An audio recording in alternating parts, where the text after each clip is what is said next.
wild.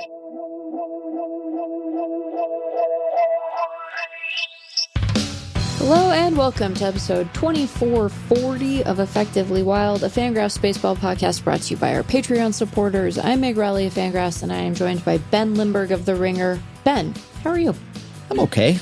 How are your hamate bones doing?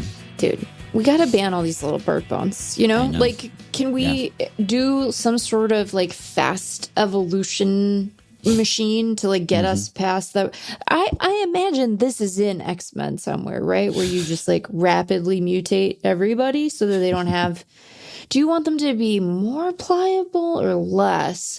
I don't know. I'll leave that to the scientists. Yeah. But at this juncture, I can't say I'm a fan of the tiny bird bones. I want the tiny bird bones to take a hike. Yeah.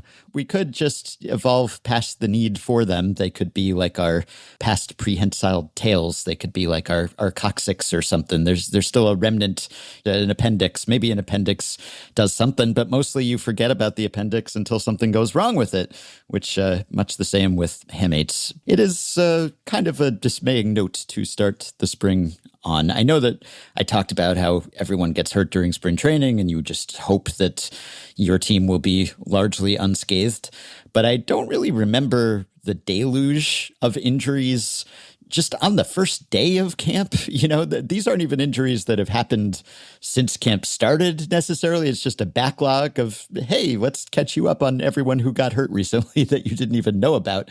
Some of them, it's initial drills, but some of them, it was just while guys were ramping up and preparing for spring training. So you prepare yourself for injuries to be suffered in spring training, just in the course of business. But I don't remember such a bombardment of bad baseball injury news just at the start. I know that's when the beat writers are all there and they catch up and here's what we missed and everything. So it makes sense that some stuff would trickle out on those days, but it feels like more than the usual number of, and not even just hamate injuries for Francisco Lindor and Jackson Holliday and Corbin Burns, but also some Corbin Carroll. Oh, yeah, sorry.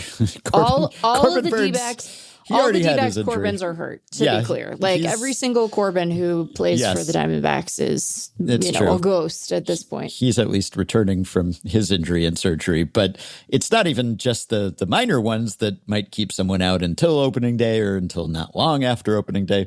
It's also season-ending, season-threatening stuff here. The Blue Jays hit with a trio of injuries. And then, gosh, we just did our Rangers preview last time. We talked about Sebastian Walcott, their promising top 10 rated teenage prospect. Elbow surgery, out for maybe the whole season, or at least most of it. And not that he was expected to play a prominent part on the Major League club this year, but that's a season of lost development. Yep. Yeah, just a lot of setbacks. Just let me enjoy the low stakes spectacle of pitchers and catchers reporting and then nothing happening that affects the outlook for your team for a while. That's all I ask. Just boring mundanity of spring training, not just a litany of injury announcements. It's had a little bit of a weird vibe so far at the start of camp. We've had all these injuries. We got a strange, contentious end to the Phillies Nick Castellanos saga. It's been a little bit of a time.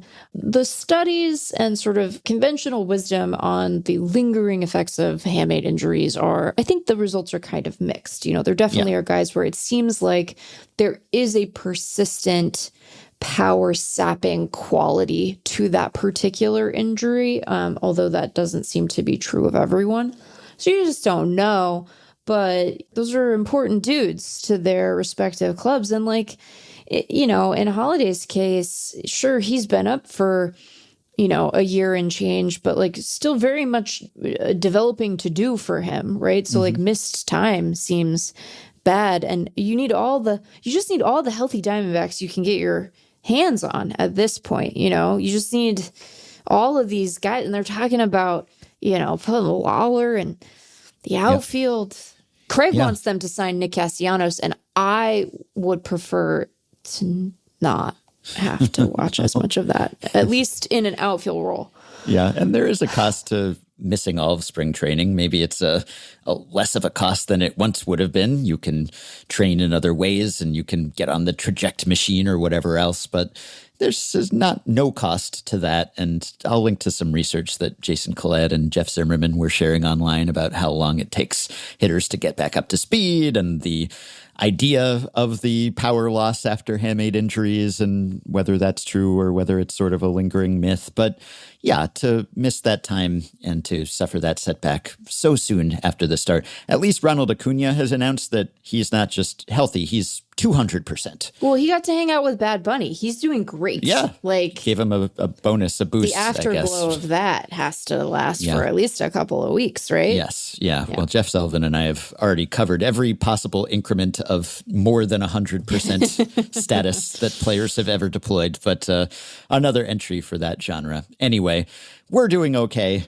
We don't really do anything that could hamper our hamates too much. And if we did, we might not even know.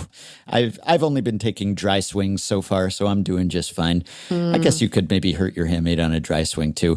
Actually, that reminds me that Tristan Casas, there was a whole controversy a couple of years ago because he said he was taking dry swings, but then he clarified that he wasn't swinging at all. Because sometimes a dry swing is when you're just swinging the bat, but not at a ball. Right. And then Casas said he was taking dry swings, but then said he hadn't actually been swinging. He was just psychologically swinging. He was just envisioning swings in his mind's eye, more or less. Oh. He's an interesting character. But yes, our hamates are doing just fine, as are our shoulders and our elbows. And yeah, we're not on the IL yet as podcasters.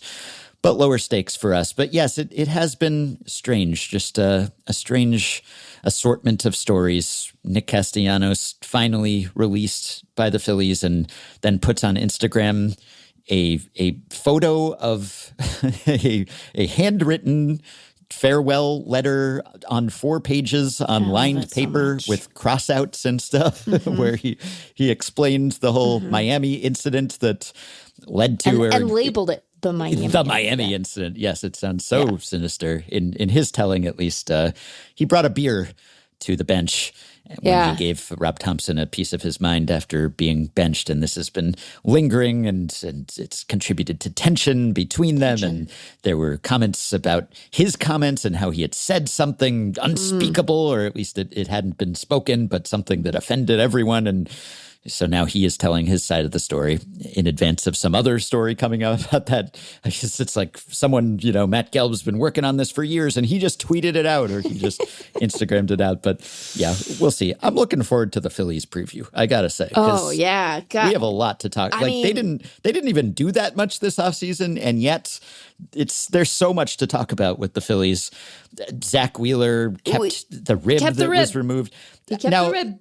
I don't actually think that's that weird in the hierarchy of Phillies weirdness. I don't think that's that weird. I know people who keep parts of their bodies that were removed after surgery. A rib is a little large, maybe, but okay. Wait. So I want to be clear, because I have been known to give various Phillies the business and request that they be less weird and more normal.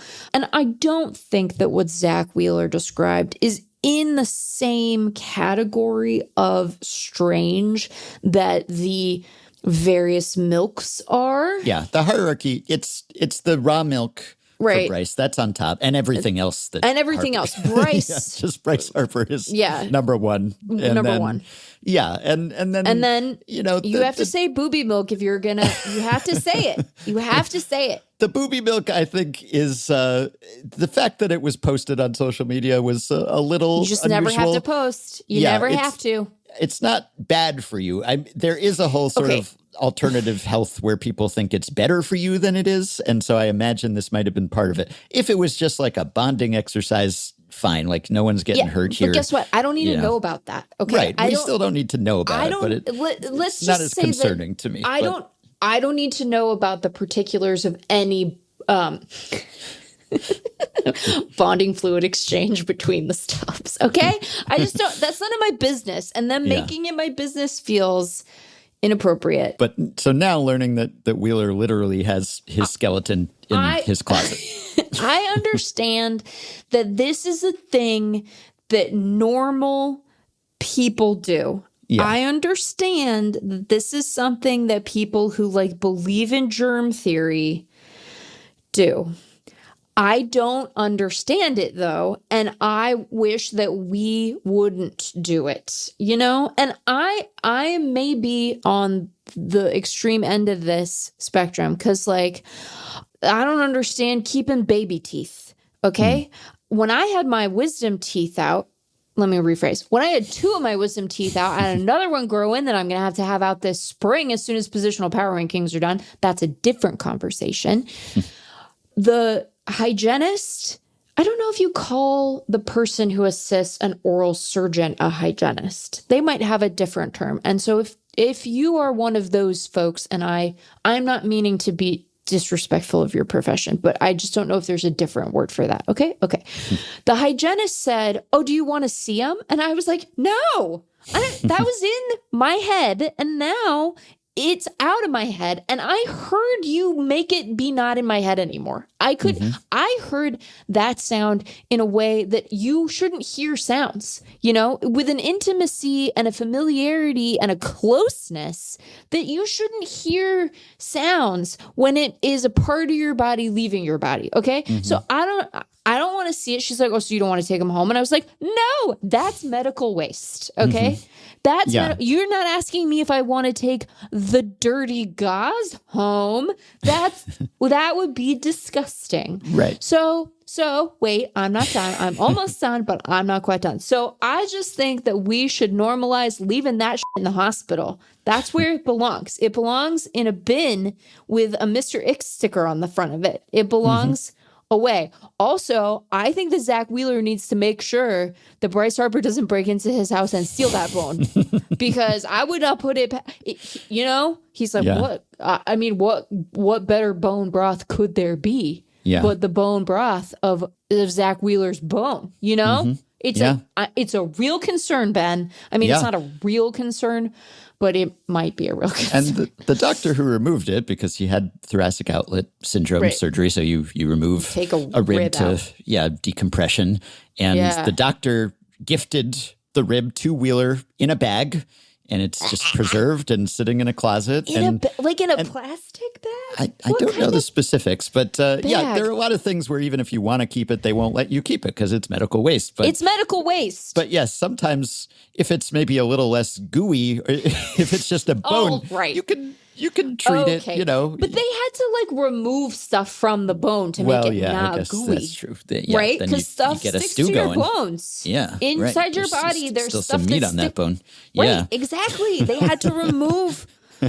I'm sure they did a process, you know, like I'm sure they weren't just like, not on it. Yes. Wheeler said you have to do a bunch of stuff to it so it doesn't decay. I'm going to tell another story, Ben. Okay. When I was very little, my family would make fun of me because I was a kid that was like I didn't really have much of a sweet tooth, but I would eat like, you could put like an entire adult steak in front of me as a 5-year-old and I would eat the entire thing. And I like really loved vegetables. They were like, "You're a weird kid." And my grandpa would always save, like if he had like a T-bone steak, he would like save the bone so that I could gnaw it like an animal, you know, or like his precious granddaughter.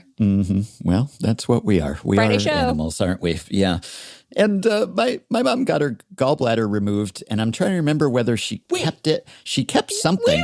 Wait. They let her keep her gallbladder? No. I had no interest in seeing whatever it was, so I don't recall whether it was her gallbladder or her gallstones that she kept. But either I know she saw them after the surgery, and she enjoyed seeing them, and I had no interest in seeing whatever it was. So I forget what she kept. I'm sorry to keep talking over you, but no, there's no way they let her keep her extracted gallbladder, Ben. Maybe not. Maybe I don't know. I don't. There's no way. I don't want to slander. Surgeons, sound off in the comments, because if you tell me that you guys let people take their gallbladders home, I don't know, man. I'm gonna need to write a letter. Maybe it was gallstones. coincidence. Maybe it was just that there was a little show and tell after the surgery, and then they parted because she wants to like leave with the same part she came in with, and so she does. The whole point of getting surgery sometimes is to leave with fewer parts than you came in with. That's true. the whole point of the surgery. They were like, those are bad parts. We should take them out so the rest of the good parts can continue to thrive. And in conclusion, we have a lot to ask Matt Gelb about. Oh my God, poor Matt. If he even shows up, if he's heard any of our banter. It's good for us to get it out now, so that we can have like a professional conversation with Matt as like a fellow member of the BWAA. What's happening with the Phillies? But I got to tell you that if we find out that they let you take your gallbladder home after you leave the hospital, I might not be able to podcast for at least another month. Like it's going to take me a beat to get over that news. Okay. Well, other weirdness that we have seen, there was Craig Kimbrell announcing that his favorite music is AI, just on the little board that the Mets hold up mean? about. I don't know. Maybe he was. Maybe he was trolling. Maybe, as some people speculated, it's like commentary. Maybe he wants people to be pissed. Maybe he is a fan of like the Japanese American singer AI. I doubt that, but I don't know. That would be great. Maybe he was just trying to get a rise out of people, or maybe he actually likes listening to AI generated music. But regardless, it would not be the biggest meltdown that Craig Kimbrell has had in recent years. Yikes. But that was small beans, I think, compared to. Did you see the Luisangel Acuña switch hitter controversy? Yeah, I want to get to that in just like a hot minute here. But I will say that of the Mets, the Mets are really leaning into like cute photo stuff. They're like, yeah, I kind of like it. Yeah, there was one of Jonah Tong looking like it was his first day of school or something. He looks like a middle schooler. He looks like such a tiny baby boy. If I were Jonah Tong and I had seen the photo, I've been like, I don't want you to post that of me. Like, I need people to respect me as a professional. I got to stare down, like, Bryce Harper at some point. I mean, maybe not. Who knows if Bryce makes it to opening day once he gets a hold of Zack Wheeler's bones. But I'm not starting a rumor. I'm just expressing a concern. But I like they get the little boards. They're hanging out with puppies. It seems like a good time and not a grimace to be found. So, A-okay. I'm of two minds about the switch hitter controversy. On the one hand, which was, by the way, that Chris Getz has repeatedly referred to Luisangel Acuña as a switch hitter. Yes, part of the return in the Luis Robert Jr. trade from the Mets as a switch hitter, and he is not. Yep. One. He's not. Yeah, he didn't refer to him as a switch hitter when initially discussing the trade. Is my understanding. And that leads me to believe that I don't think that he's like confused actually about what side Acuña bats from.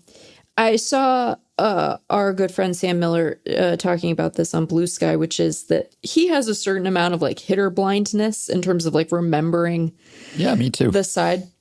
And so I have some sympathy for that. And I don't think that I don't think that like the thing that White Sox fans were expressing, well, first they were like, oh boy. And then they were like, haha. And then I think there were a couple of people who maybe had a concern that there was like a misapprehension about his handedness that may have played a role in his inclusion in the trade, right? Like that part of why he was a guy who was targeted as return for Luis Robert Jr. was that he was a switch hitter. And I don't think that that's what happened. Yeah. So like we say so many things on this podcast, Ben. I think a lot of, we strive to be accurate. And when we make mistakes, I think we try to correct the record. And, we try to, but everybody makes mistakes. And it doesn't help that, like, I don't remember the podcast after we're done recording it. So I have some amount of sympathy for this. On the other hand, like, communicating in public about players is like a really sizable part of Chris Getz's job. So it's not a good mistake to make. It suggests a lack of attention to detail that, again, I don't think is actually there in a way that like is altering the acquisition patterns of the White Sox front office, but isn't reassuring to fans, particularly when part of your job, when you are the like head decision maker overseeing what you hope to be a transition to a new, more competitive era of baseball, is engendering trust with your fans so that they look at the deals that you make and say, okay, this is part of some vision. That vision is going to help win baseball games. It was arrived at by good process. We're in steady hands. Not the kinds of hands that might lead a surgeon to say, give you your gallbladder back at the end of a surgery. Steady hands, reasonable hands. And so it's a minor gaffe in the grand scheme, but like a gaffe nonetheless. And I also think that like if you're a new player to an organization, I'm sure Acuña is excited for the big league opportunity that's in front of him. He has a much clearer path to playing time with the White Sox than he would have had with the Mets. Like, hopefully he can be a spark for this team, what have you. But you kind of want to know that the guys know you, Yeah, so like that part's less good. And then you add in the fact that they like misspelled Murakami's name on his nameplate in the locker. And it's just like, I guess I don't want to make too big of a thing of it, but I do also want to say, hey guys, tighten up a little bit over there, Yeah. I doubt it's, we meant to trade for Ronnie Mauricio. Right, what do you mean we got Luis on? Yeah. But there are just too many layers, too many filters for that to happen probably. But it does suggest not the greatest familiarity with the player perhaps, or at least no one kind of correcting you when you misspeak, if it was just a misspeak, which happens. Now, there was enough of an uproar about this that the team put out a statement or put out a Getz quote about this, which was, so I probably have been getting carried away describing his versatility. He can play every position on the field. Why does it have to stop there? Yeah. I called Luisangel and told him that even though he's just right-handed, we still love him. Which is kind of funny. I guess that's a good way to make light of yourself. It doesn't actually clarify whether he did think he was a switch hitter or not. Right. So he wasn't like, of course I knew, and it was an absent-minded gaffe. So there is some possibility that he actually thought he was a switch hitter. But, does that actually matter? I don't, does that even change your evaluation of the player? Not necessarily. I mean, I'm with Sam. Sometimes I forget about handedness. There's less at stake for me. I'm not running a baseball team. I wouldn't want to forget in that case. But also, like, would it make you feel worse about him?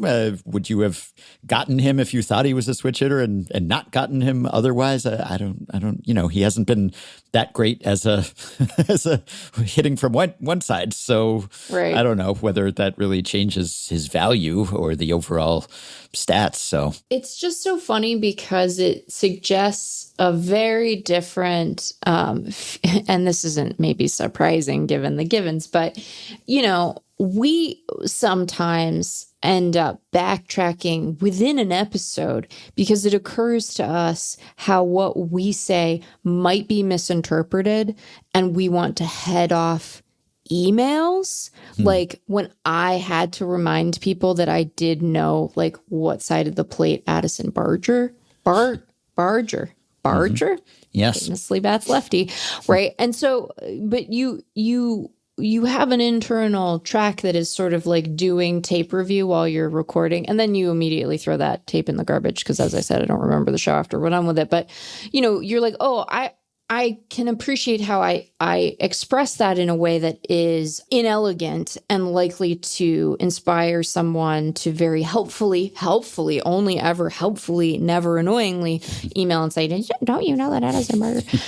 That's your impression of someone being helpful. Yeah. Only helpful. But yeah, it's like, I am curious to know, like, he has talked about this a couple of times.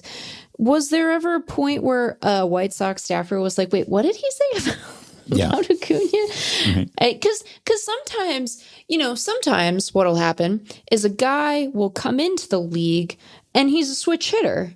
You know, like not almost every, but a lot of the guys who sign as international amateurs come in batting switch. And then at some point in the minors, they end up committing to a side of the plate, right? They like a dominant hand emerges and they bat from that side, one side or the other. And so sometimes like when we have prospect reports, we will have their handedness from when they signed, and it indicates they bat switch. And then I look at their player page and it's like, no, they're only batting from the left side now. And so you're like, oh, so at some point you have to like update your priors. But like if you're in a room and you're hearing your boss say, oh, a switch hitter, and then you're like, but he's been in the majors for a while, I feel like we'd know that, you know? So it's just a funny, anyway. He could try it. Maybe he could go the other way. Maybe he'd hit righties better if he did try to hit as a lefty. So it would be it's so something funny. to consider. Maybe their secret plan is to have him try. Maybe that's why he gave this away. Getz is revealing trade secrets is actually what's going on here. It would be very funny. I would find it very funny if in their first spring training game, Acuña came up and in his first at-bat just stood in the left-handed batter's box. Just to mess with Chris Getz. Yeah. Or to mess with the assembled meet. I mean, it's like, hey, Acuña, you wanna get on every like reel that day? That's the way to do it. It's a little tip from me to you. Ronald Acuña says he's 200%, so maybe they could both be 200% if he starts hitting from twice as many spots. Maybe that would be 100%. Anyway. It's not twice as many. It's because he already bats from the one side. He doesn't not bat. No, but if he's batting from one side, he could bat from two. That'd be twice as many. Yeah, we can do math. Yeah, sort of. I guess that's right. All right. It is twice. The last thing that I wanted to mention is that, Rob Manfred has been speaking as well. We will cover one of his comments in our Padres preview, which is coming up. But he's also been making some comments about how MLB is exploring a partnership with prediction markets. Who would have ever predicted that? If you had on Kalshi or Polymarket or whatever, will MLB partner with us at some point? The probability would have been pretty high. Would they have taken that as a bet? Is that what it's called, placing a bet when it's a prediction No, they would market? never call it that. What do they call it? Like a market, I guess, prediction market. But everything is so stupid now. Yes, of course, he is pitching it as for security and integrity and monitoring and everything. And, I'm sure they won't ask for any money or anything as part of the process. But more to come on that, I'm sure. And he was also asked about Emmanuel Clase and why he wasn't caught sooner and why that wasn't flagged. And Manfred said, sometimes it takes time for those patterns to become clear. Oh, well, that doesn't inspire much confidence, Rob, if we're talking about many, many games over a period of multiple years. Anyway, but that was my takeaway from when that story came out. Wait, I thought this would get caught quickly. Evidently not. I guess it just takes some time. Sure, take your time. But also, I have come almost to sort of resent the amount of salary cap coverage that we are reckoning with already. There was like a big piece from Passan and a big piece from Evan Drellick that dropped on the same day. I don't know why in particular. It was Thursday. I know that MLB owners meetings have been happening. I think it was an owners meeting thing. That could be why. Yep. And I'm not suggesting don't cover it. It's obviously important. It's going to be a big defining issue of the CBA negotiations, which haven't really started in any real way and won't really get down to serious business until the winter, until after the season, until the lockout is almost certainly in place. And by all means, cover it if that's your beat. If the business of your baseball is your beat or all baseball is your beat, you gotta wrestle with it at some point. But I just don't know why so much. I mean, maybe because people will read it, but I just. Who does this serve also, like this sort of messaging? I'm not suggesting that Passan and Drellick are like ownership mouthpieces or anything. And you read the pieces and they're pretty balanced and, they present the player's side of things and all the caveats and why this might not happen and why it has been expressed before and everything. But they've both written multiple like big salary cap pieces this offseason. And I'm just saying, we've got time, right? I guess maybe it's just, spring training is starting. People are paying attention to baseball again. This is something that is looming over the sport this year. But we're probably, a year away from getting any resolution to that one way or another, because the lockout's going to drag out for some period of time.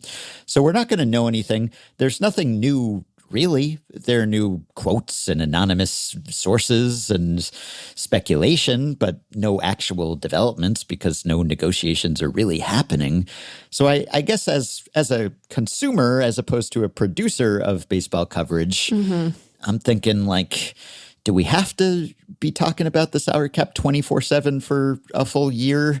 Is there not a period of just sort of easing into, the season, spring training? It's just instant salary cap. We might lose next season. And also everyone's hurt, and prediction markets and ribs in closets. I don't know.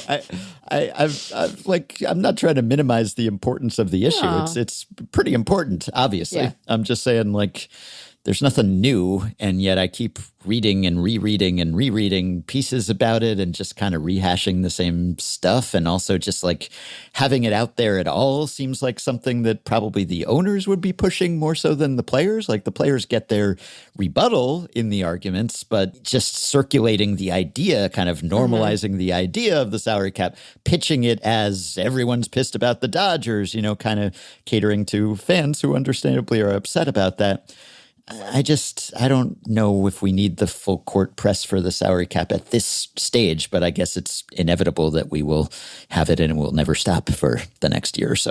Yeah. I mean, I guess I'd rather hear about it from Jeff and Evan than other sources, because it's on MLB.com too. And it has a particular cast there, as you might imagine. So the inevitability of it, or the feeling of inevitability as it pertains to a lockout, I think is weirdly inviting people to just skip right to that discourse, right? We assume that this is going to happen, and it's casting a pall, and it's, the story of camp.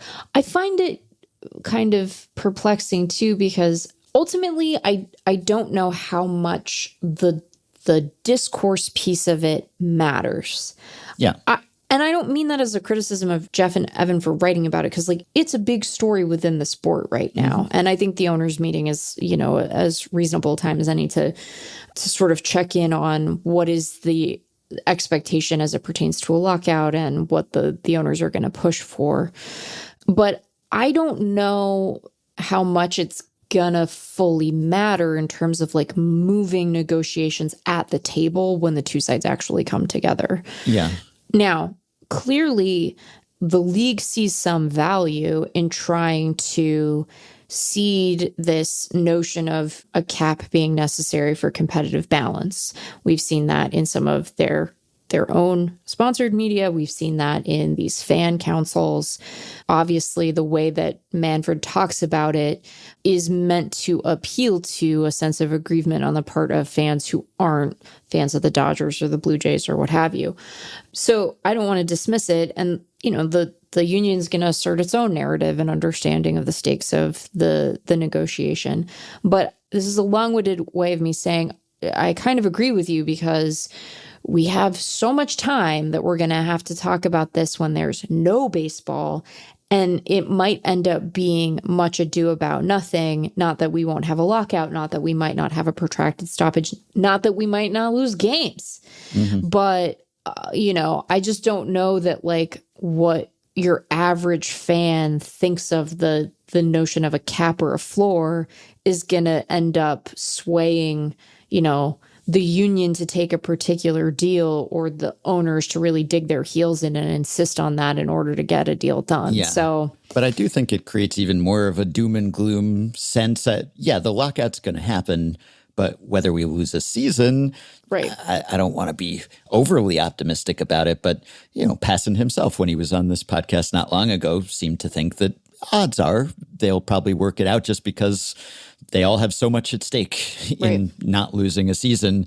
And so I think a lot of people come away from these pieces thinking, oh, no, we're destined to lose a season. Here we go again. And I'm not sure that that's the case, or even the consensus of people covering these things. Anything could happen. Who knows? Also, it's the framing, I guess. Writers typically don't write their own headlines. You can always tell a Michael Bauman headline, of course, but in many cases they don't. And the headline in Passan's piece is what Kyle Tucker's Dodgers contract means for MLB labor peace. And it's like, the piece presents all sides and it's in depth and everything, but it's very much framed through like red meat to Dodgers haters kind of. And that's not even new. That just, people already wrote their round of Dodgers and Kyle Tucker and salary cap. So I don't know why it really leads with that exactly, but I'm sure that wasn't Passan's choice anyway. Buckle up, because we're going to get much more of this, and we probably will not actually learn anything about it for many, many months. So I guess that's mainly my objection to it, where there's a lot of posturing and bluster and both sides sort of trying to frame the debate, even if ultimately public opinion is not of paramount importance. People are still trying to sort of shape that conversation, and they don't know what's going to happen, and we don't know what's going to happen. And players have opposed this for decades, and owners have promoted this for decades. And I would assume that most likely the status quo will persist, but we don't know. But we won't know for a long time, and we don't know when we read articles like this. It could give you a good sense of the lay of the land if you haven't been following anything. But if you have been following it, as we do, and granted, we cover this stuff, we're not representative of the average reader, right? So you do kind of need the occasional big picture piece to bring people up to speed. But I'm expressing my own personal frustration, I guess, about being bombarded with salary cap coverage that I wouldn't consider very illuminating, just because by its nature, it can't be really at this stage. There's no real way to illuminate it or to forecast with any great degree of accuracy what will happen today. Okay. Yeah. Let us proceed to our previews. And as is always the case, stuff happens with teams after we talk about them. So whether it's Walcott's injury or the Brewers just signed Gary Sanchez, the Rangers just signed Jordan Montgomery. So there are always stray moves that are made after we preview. That just goes with the territory. And we're going to talk about two teams today who may have more moves to make. The Baltimore Orioles will be up first. We'll be talking to Andy Kostka from the Baltimore Banner. And we will then talk to AJ Cassavell about the Padres. And just one premise to this Orioles preview, because this came out after we finished talking to Andy, immediately after. You know how I said that there didn't appear to be any MLB owners in the Epstein files? Oh, no. Yeah, evidently David Rubenstein is in the Epstein files, Orioles owner who will be mentioned. It could be worse, but he is named in there. He's not accused of any wrongdoing unless you think it was wrong to meet with Epstein at all after a lot of stuff was already out there about him, which by one standard is maybe wrong. But evidently, according to the emails, he met with Epstein for dinner in November 2012. And they intended to meet again for another dinner that month. And maybe the second meeting didn't actually take place. But this was reported on by a local Baltimore outlet, and I just saw it. So a caveat to my previous, you have to hand it to them for not being in the Epstein files at all. Maybe they're in there a lot. There's a lot of emails, a lot of files. So we're still scouring them, evidently. Yeah. We haven't seen them all.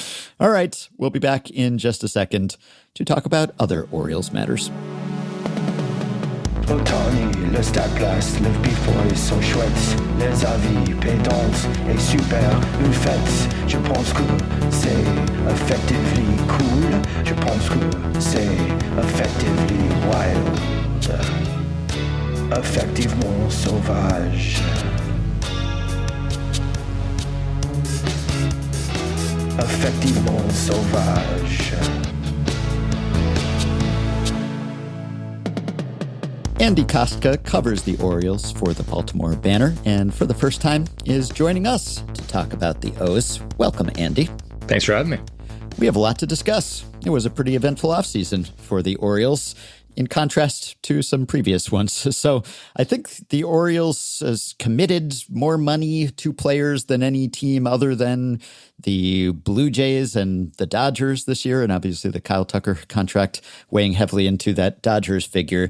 So they obviously approached this offseason with the desire, the need to do some things, and they did them for once. So tell us a little bit about the pressure on the Orioles to be active and aggressive this offseason, how they evaluated their biggest needs and how they went about filling them. Yeah, I think the the front office kind of realized that they needed to change the decision-making process a little bit on player acquisition. There was obviously the big one was 5 years, $155 million for Pete Alonso. And that is something that it's the highest AAV deal, Baltimore has ever handed out. It is a long-term contract, which we haven't seen in Baltimore in quite some time, kind of since, the Chris Davis extension. Really, it's kind of the last one. Yeah, I guess you could maybe imagine why that was the last one for a while. But. Yes, and so you have this situation where that was the major move, but they did add a lot of other pieces that maybe were not as notable. And before I continue and talk about some of the other pieces, I will say that it's hard to give an A to Baltimore's offseason when the stated goal from the very beginning was to sign a frontline starter. And then, here we are in mid-February, pitchers and catchers are here, and they did not do that. Are you suggesting that Chris Bassett doesn't count? I am, and with all due respect to Chris Bassett, who I think it makes this rotation much better, and it's a totally understandable signing at this point of the offseason. However, it's not a Dylan Cease, it's not a Framber Valdez or Ranger Suarez or Michael King or Tatsui Imai. These are, those were kind of front end guys that you feel like you could plug into that number one, number two, right along with Kyle Bradish and Trevor Rogers. Instead, you have an innings eater, a very good one at that, and Chris Bassett, who will be a very solid floor raiser. Shane Baz obviously has the potential to be very good. But we haven't necessarily seen it yet in a full season. So it's a little bit of an if. So there are many ifs, around this entire team, of course. The bullpen is another if. However, they went and got Andrew Kittredge back, which is a helpful veteran in the back end of that bullpen. And then the major addition was Ryan Helsley, the closer. So that is the quick, and then obviously, the one that I forgot, of course, is outfielder Taylor Ward, the trade there. That was maybe a little bit of a surprise, getting rid of Grayson Rodriguez for that, but they believe that much in Taylor Ward. So that is the quick summation of an aggressive offseason. It absolutely was. It did show that this front office knew that they had to do something to change their modus operandi, because this was in 2025. It went very wrong, and something had to be done. Was everything done?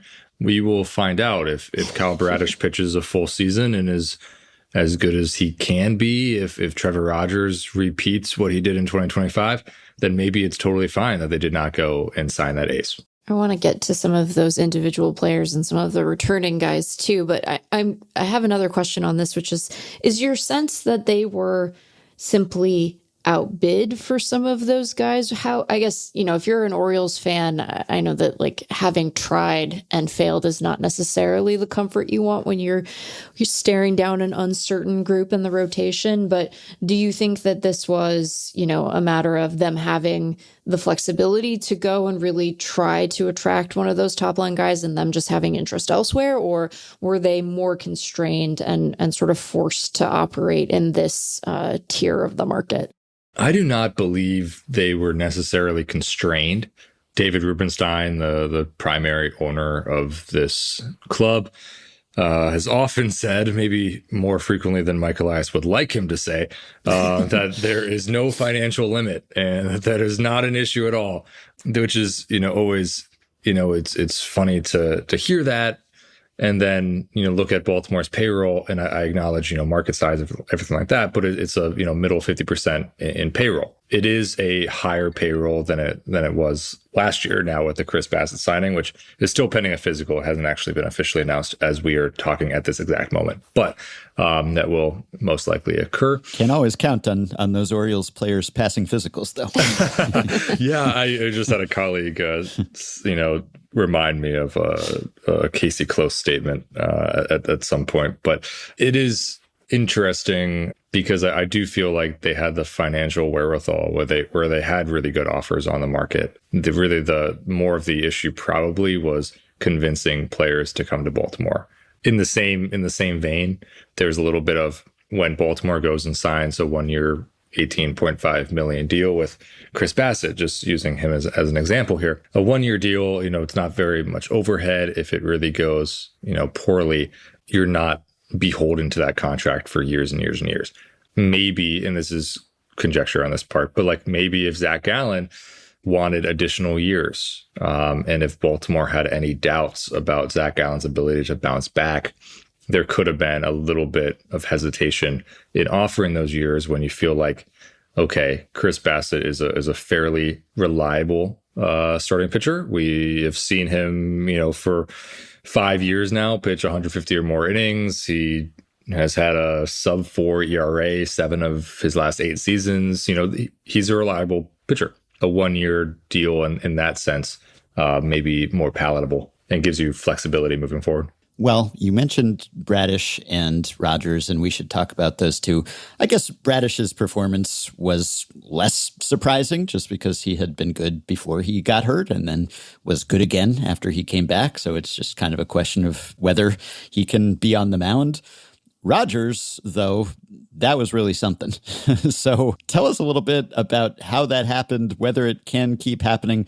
Obviously, the shiny ERA is doing a lot of the work there, and it was even shinier before his final start of the season when he gave up 6 runs in 3 innings, but it still ends up sub-2. You look at some of the other peripherals and defense-independent stats, and he was good, but not quite so sterling or ace-like. So is that maybe the more realistic expectation for how he settles in? I would be surprised if he had another 1-something ERA after 165 innings, just purely because that many innings is different. You're going to have a blunder somewhere in there, just like he had his final game of the season. He did only pitch 109 innings last year, which I realize is a substantial enough number, but he was injured at the very beginning of the season. Pitchers, they adapt to hitters adapt to pitchers. So now every hitter in the league will have a full offseason of this is what Trevor Rogers is. How do you combat him? What he is a lefty with some power.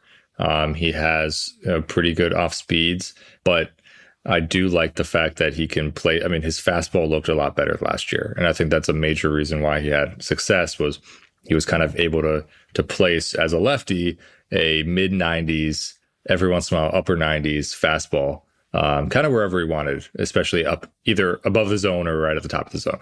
That's a great setup. I do think Trevor Rogers can repeat his success. And when I say repeat his success, I don't mean necessarily a sub-2 ERA, probably something, in the low 3s or even below 3 is just more realistic to imagine if he can pitch a full season.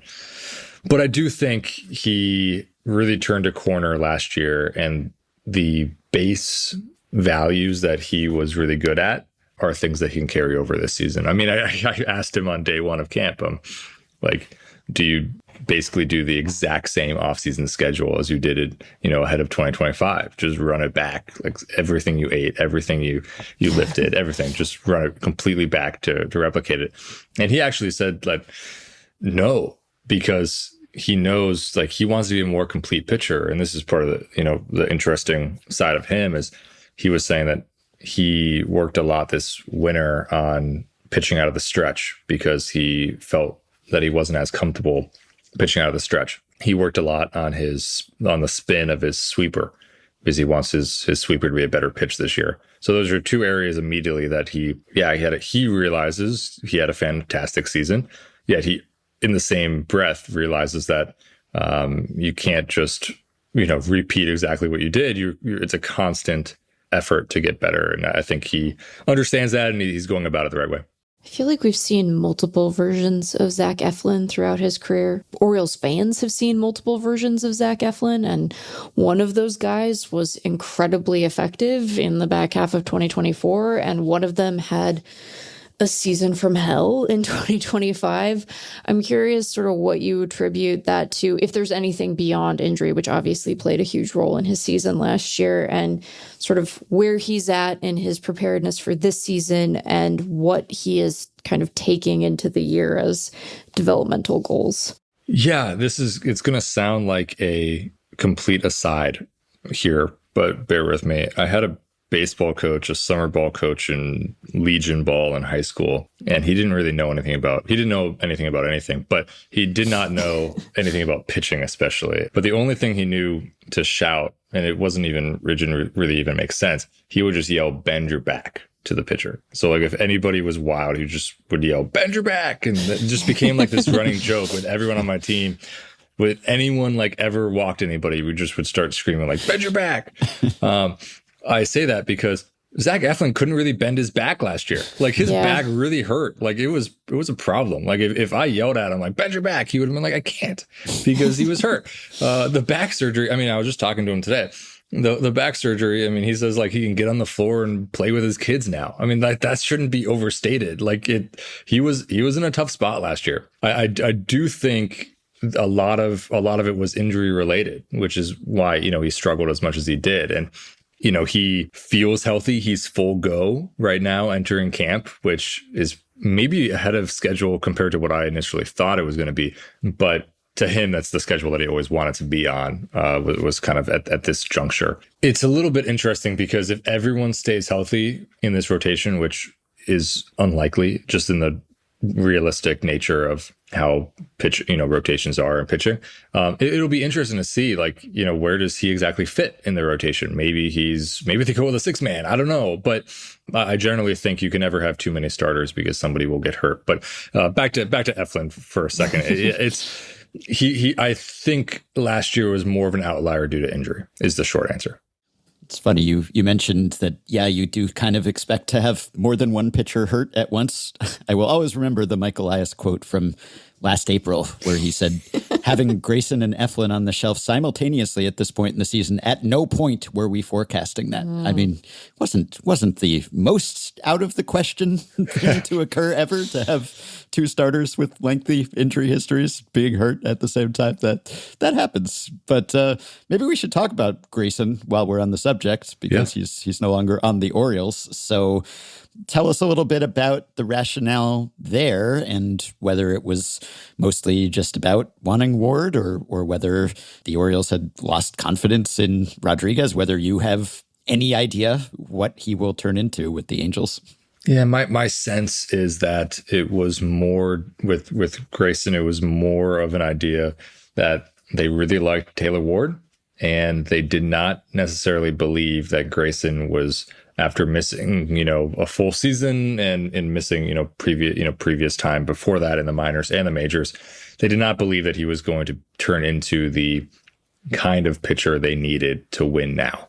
They didn't necessarily want to bet the house on Grayson being as good as people generally think he can be, which I am one of those believers. I've seen him at his best, where he has this power fastball and is just, one of those old-fashioned pitchers that can blow it by you, as a starter, and just seems like a workhorse. I've seen him at his best, and I've seen him struggle. I sincerely hope he gets healthy, because he can be incredibly exciting to watch.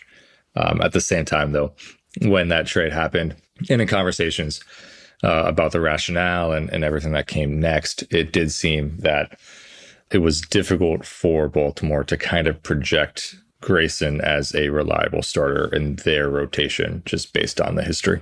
I'm actually quoting Michael Elias from a post that you sent on Blue Sky. I had neglected to note that quote was to you. Maybe not exclusively to you, but that was probably where I heard about it.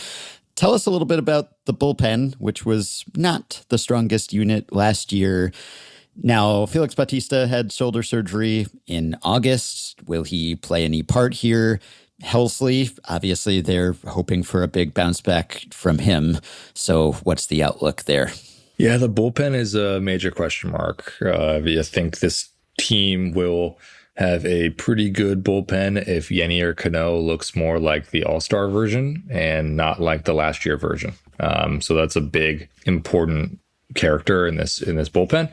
Helsley, I think, is a good closer option at this exact juncture, because Felix Bautista, while everything is on track, there have been no setbacks, it is unlikely that he plays much of a role this season, if at all. Really kind of the blanket statement, from Orioles front office management has been that Felix will miss most, if not all, of the season. And they did not want to find themselves in a situation where they were banking on Felix coming back, and that was going to fix their bullpen in August, before a stretch run to the postseason, and then not have him ready. So they went out, and that's part of the reason they got Helsley. Bringing back Kittredge, makes sense. But there's a lot of question marks around, the rest of this reliever group. And, Yennier Cano is a massive one. How do some of the younger players step up? Thinking about like Guillermo Geraldo, who had a cup of coffee last year in the bigs. Can he turn into a, reliable enough middle reliever? Can they get lefties out? That's like a major one. I mean, we're looking at, a lefty relief core of Keegan Aiken, Dietrich Enns, and Grant Wolfram right now, which Keegan Aiken is a relatively valuable reliever just in terms of what he has been able to do and his ability to cover 2 innings. And I think he is maybe undervalued a little bit. He is a good lefty to have, but they don't necessarily have a lefty specialist, which is a little bit less of a focus, right, with the 3 batter minimum. But still, you need somebody to be able to come in and combat a really difficult lefty. In that same vein, you almost feel like, could Cade Povich, move from a starting role to a relief option? When you have as much starting pitching depth as teams have now, if everyone stays healthy, you benefit by having some guys, trickle over. I mean, you saw what the World Series looked like, right? With starting pitchers coming out of the bullpen, Chris Bassett among them. That's always an option. Tyler Wells has long been floated as an option as a reliever, although he's had good numbers as a starter as well. Generally 6 innings, 2 runs seems to be like his favorite scoreline. So I do think the bullpen will benefit from some of the starters, kind of falling into that category of, depth rotation, but helping out in the bullpen.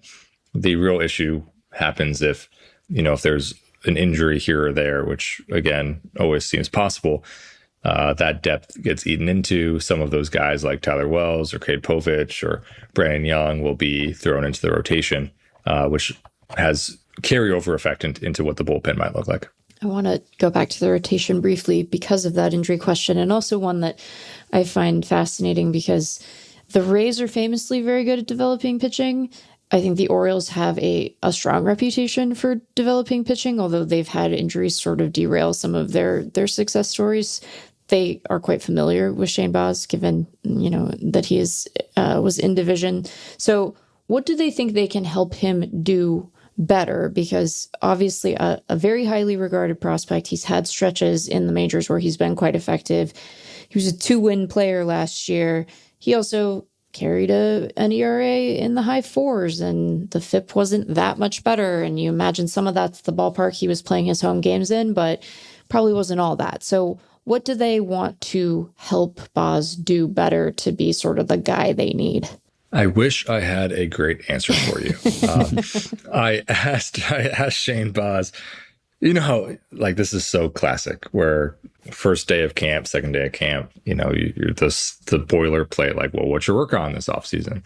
And he said that the pitching coaches, like immediately after the trade, Baltimore's pitching coaches, which are carryovers from the last regime. So they were, already in place and ready to go. They brought him a bunch of things to look at and work on, and he's really excited about that. So the natural follow-up, of course, is, well, what are some of those things?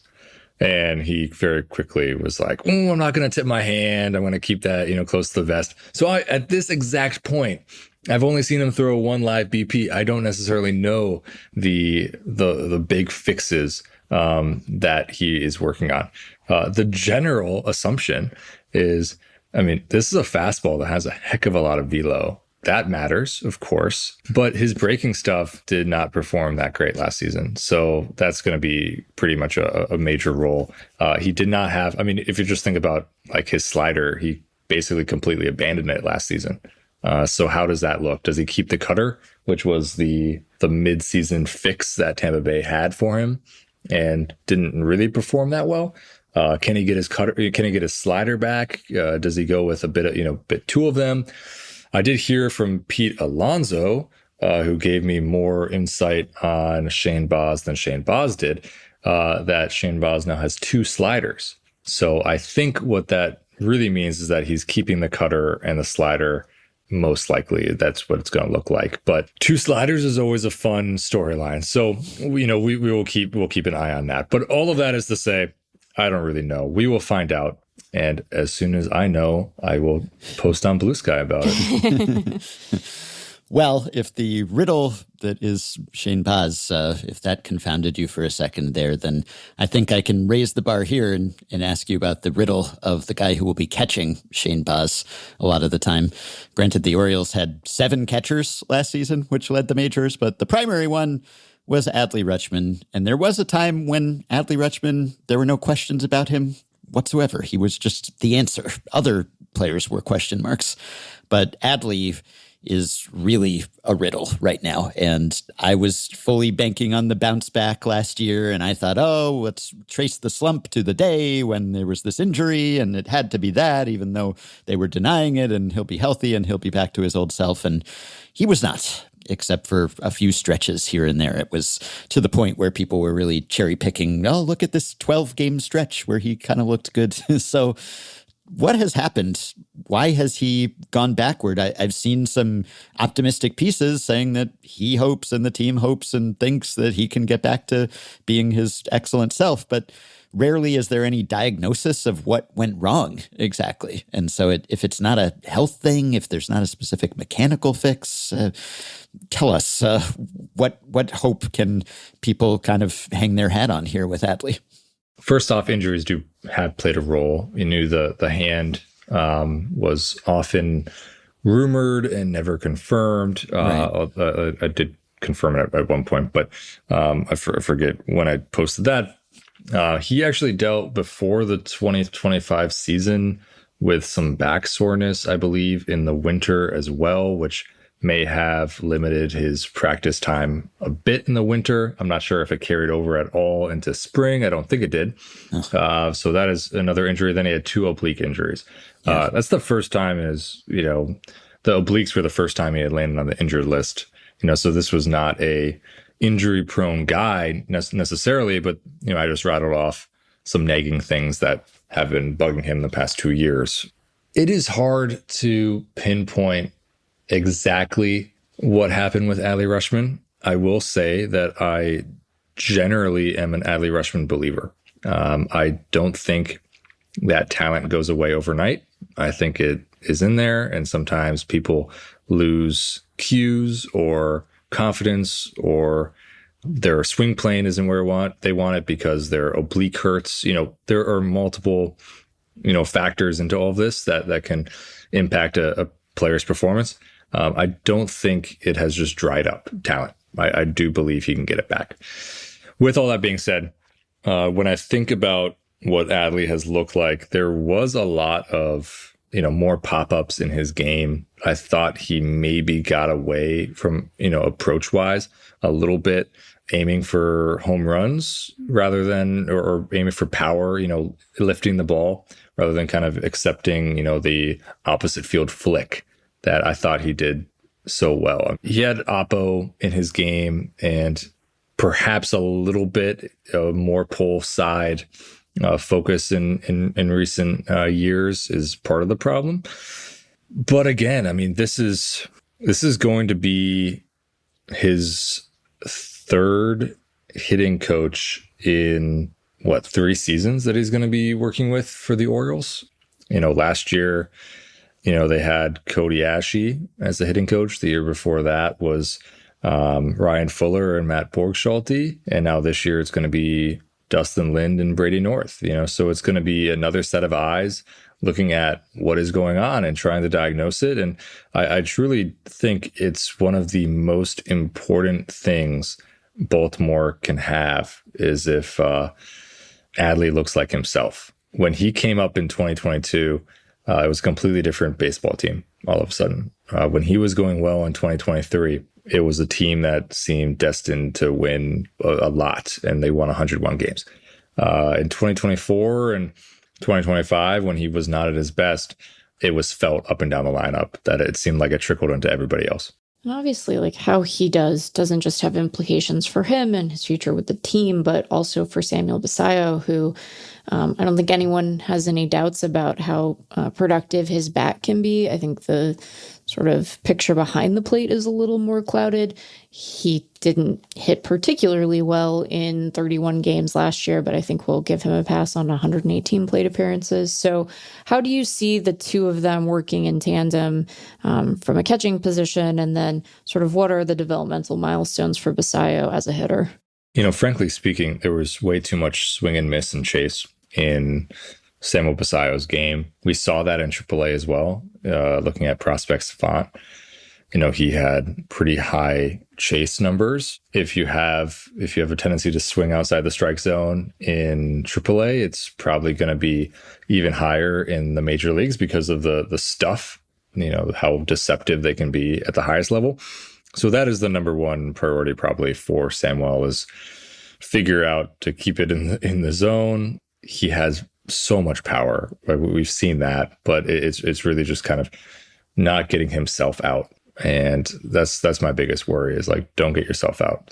Swing at pitches that are in your sweet spot zone, whatever you want to call it, and drive the ball all over the ballpark, because he's going to be great if he can limit the chase. But I do think there is an avenue for playing time for both, maybe less than there was initially, because I thought Basayo might play quite a bit of first base, actually. He's a fairly good first baseman. The interesting thing, of course, going to get Pete Alonso is that Pete's probably going to be at first base most games. And if not Pete, he's going to be in the DH spot. So there's a little bit of, it's going to be a little bit trickier than it necessarily was. But one of the things that Craig Albernaz has made abundantly clear is that his lineup decisions will be based on, performance and how are guys swinging it right now. If Basayo is going really hot, they will find a way to get him in the lineup. If it's at first, catcher, DH, whatever it's going to be. I will say that the better defensive catcher by probably a long shot is Adley Rutschman. Yeah. But Sam is 21 years old and is still figuring it out. And he really didn't catch actually that many games in the minors, if you think about it. Just the overall number of games, he was DH quite a bit, played a little first. So while I do think, he has room to grow defensively and will grow defensively, defensive first mentality would probably be with Adley back there.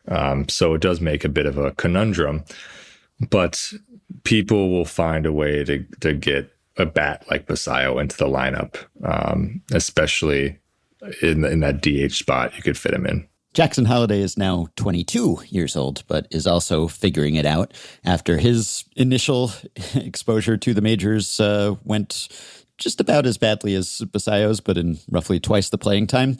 So he made strides in his first full season. Obviously, a bit of a setback with the hamate now in camp, but tell us what he still has left to learn, because he has not quite come close to fulfilling the prospect potential as of yet.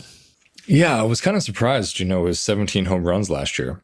The funny thing about that, of course, is that I believe it was 17 home runs and his OPS was still below 700.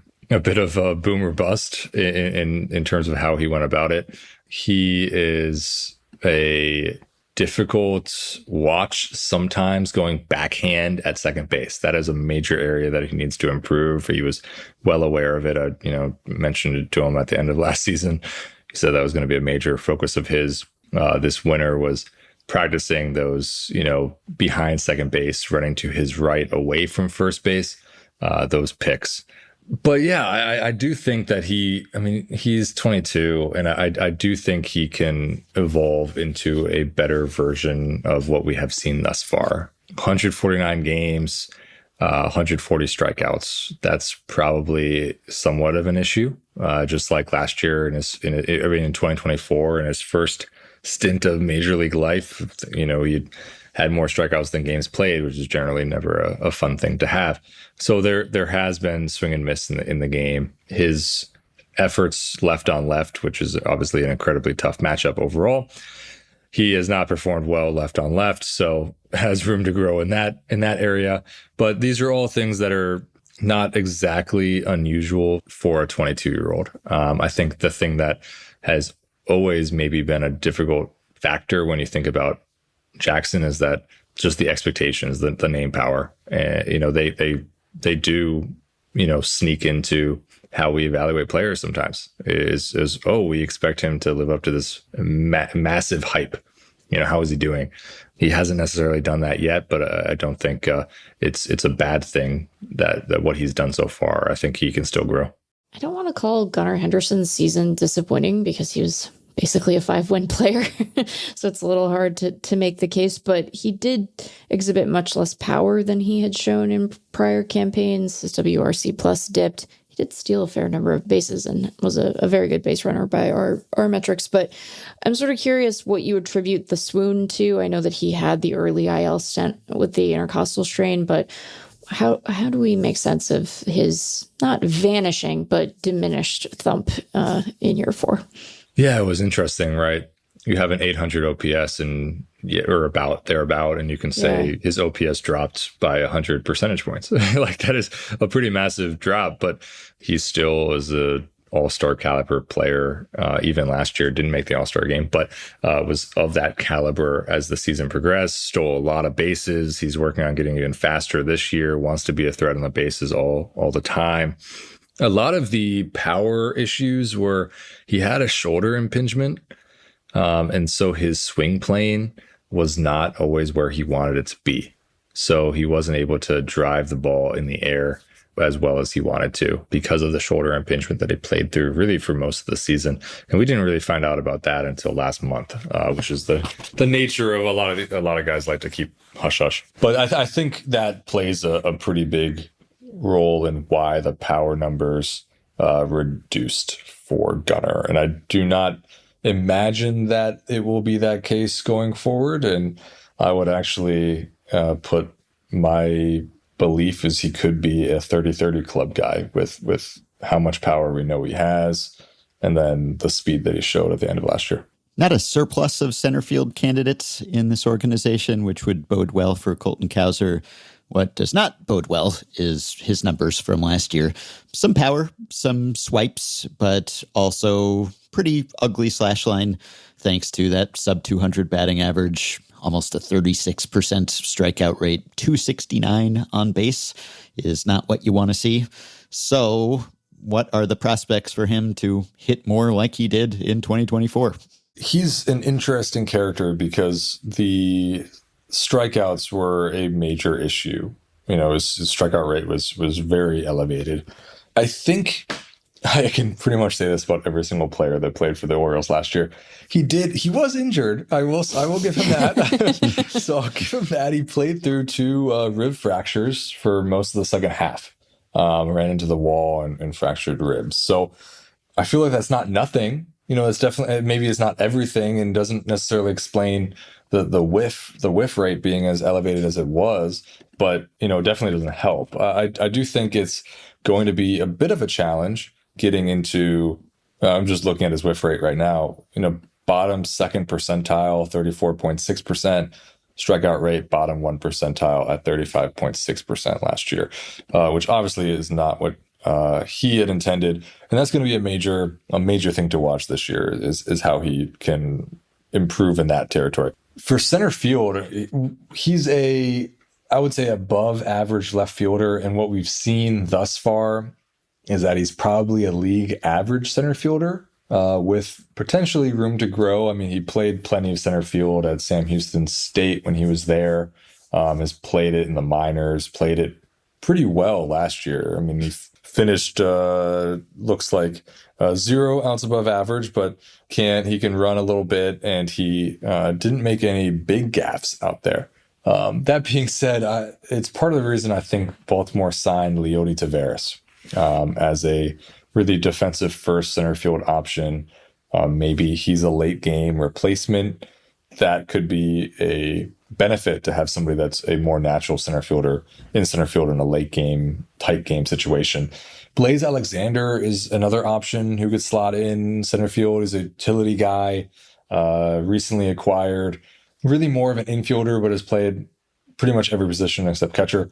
Not a great center fielder, I would say, from very limited data on him. I think he's only played like 6 innings or, whatever it was out there. But he's another option. So there is limited center field depth, but it looks like it's Kowser's job at this very moment with a couple guys filling in every once in a while. Okay, we've talked about guys who were hurt. We've talked about guys who saw their power diminish. We talked about guys who missed significant time. So let's give Orioles fans a calm in the storm. Talk about a guy who played 162 games last year, who said yes to the Orioles money in the offseason.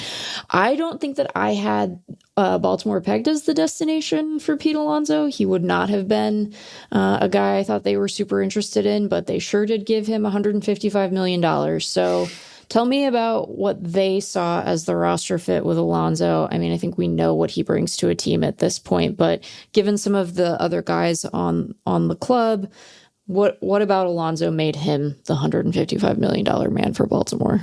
He just elevates a lineup so much. He's pretty much a pure hitter. He's not just a power hitter, although the power numbers are what they are. But he can send it all over the yard. It's not he's not going to be limited. And I do think he, is a fairly decent first baseman. I wouldn't say he's going to win any, big awards at first base for his work defensively, but it's not like you're losing that much. Although Ryan Mountcastle is undoubtedly the better fielder in that equation. I mean, Baltimore was in on Kyle Schwarber too. They were pursuing him heavily. Baltimore really wanted an upgrade at some position to say, okay, our lineup is going to have an anchor. They saw how poorly the lineup did the year before, how much pressure was on Gunnar Henderson. If you think about it, part of Gunnar's fall off potentially might have been he was trying to do so much. And he wanted to hit, 5-run home runs all the time. And that's not the best way to go about things.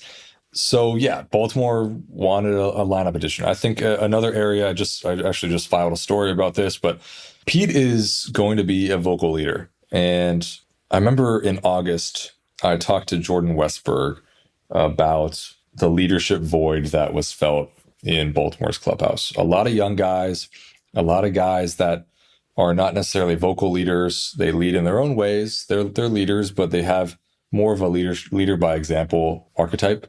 And I remember Jordan Westberg, and I'll actually read his quote if you don't mind me.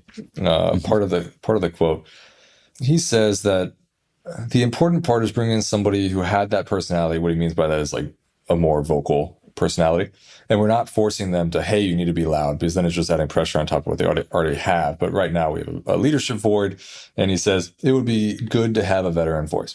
So I think that the general gist of when I, remember that conversation with Jordan Westberg and that article is, I think the front office recognized that there are a lot of centerpiece players that they want to build around, but I think they might have needed a pillar, that veteran that they can lean on in difficult, trying times. And Pete Alonso, I think so far, I mean, we're mid-February, but, he's looked the part of that in early camp, and we will see as it develops over the next 5 years. But I think he can be that guy where he is a very stable presence and helps a lot of young guys feel like the world is not falling, which last year it did feel like after losses, it felt like a real spiral.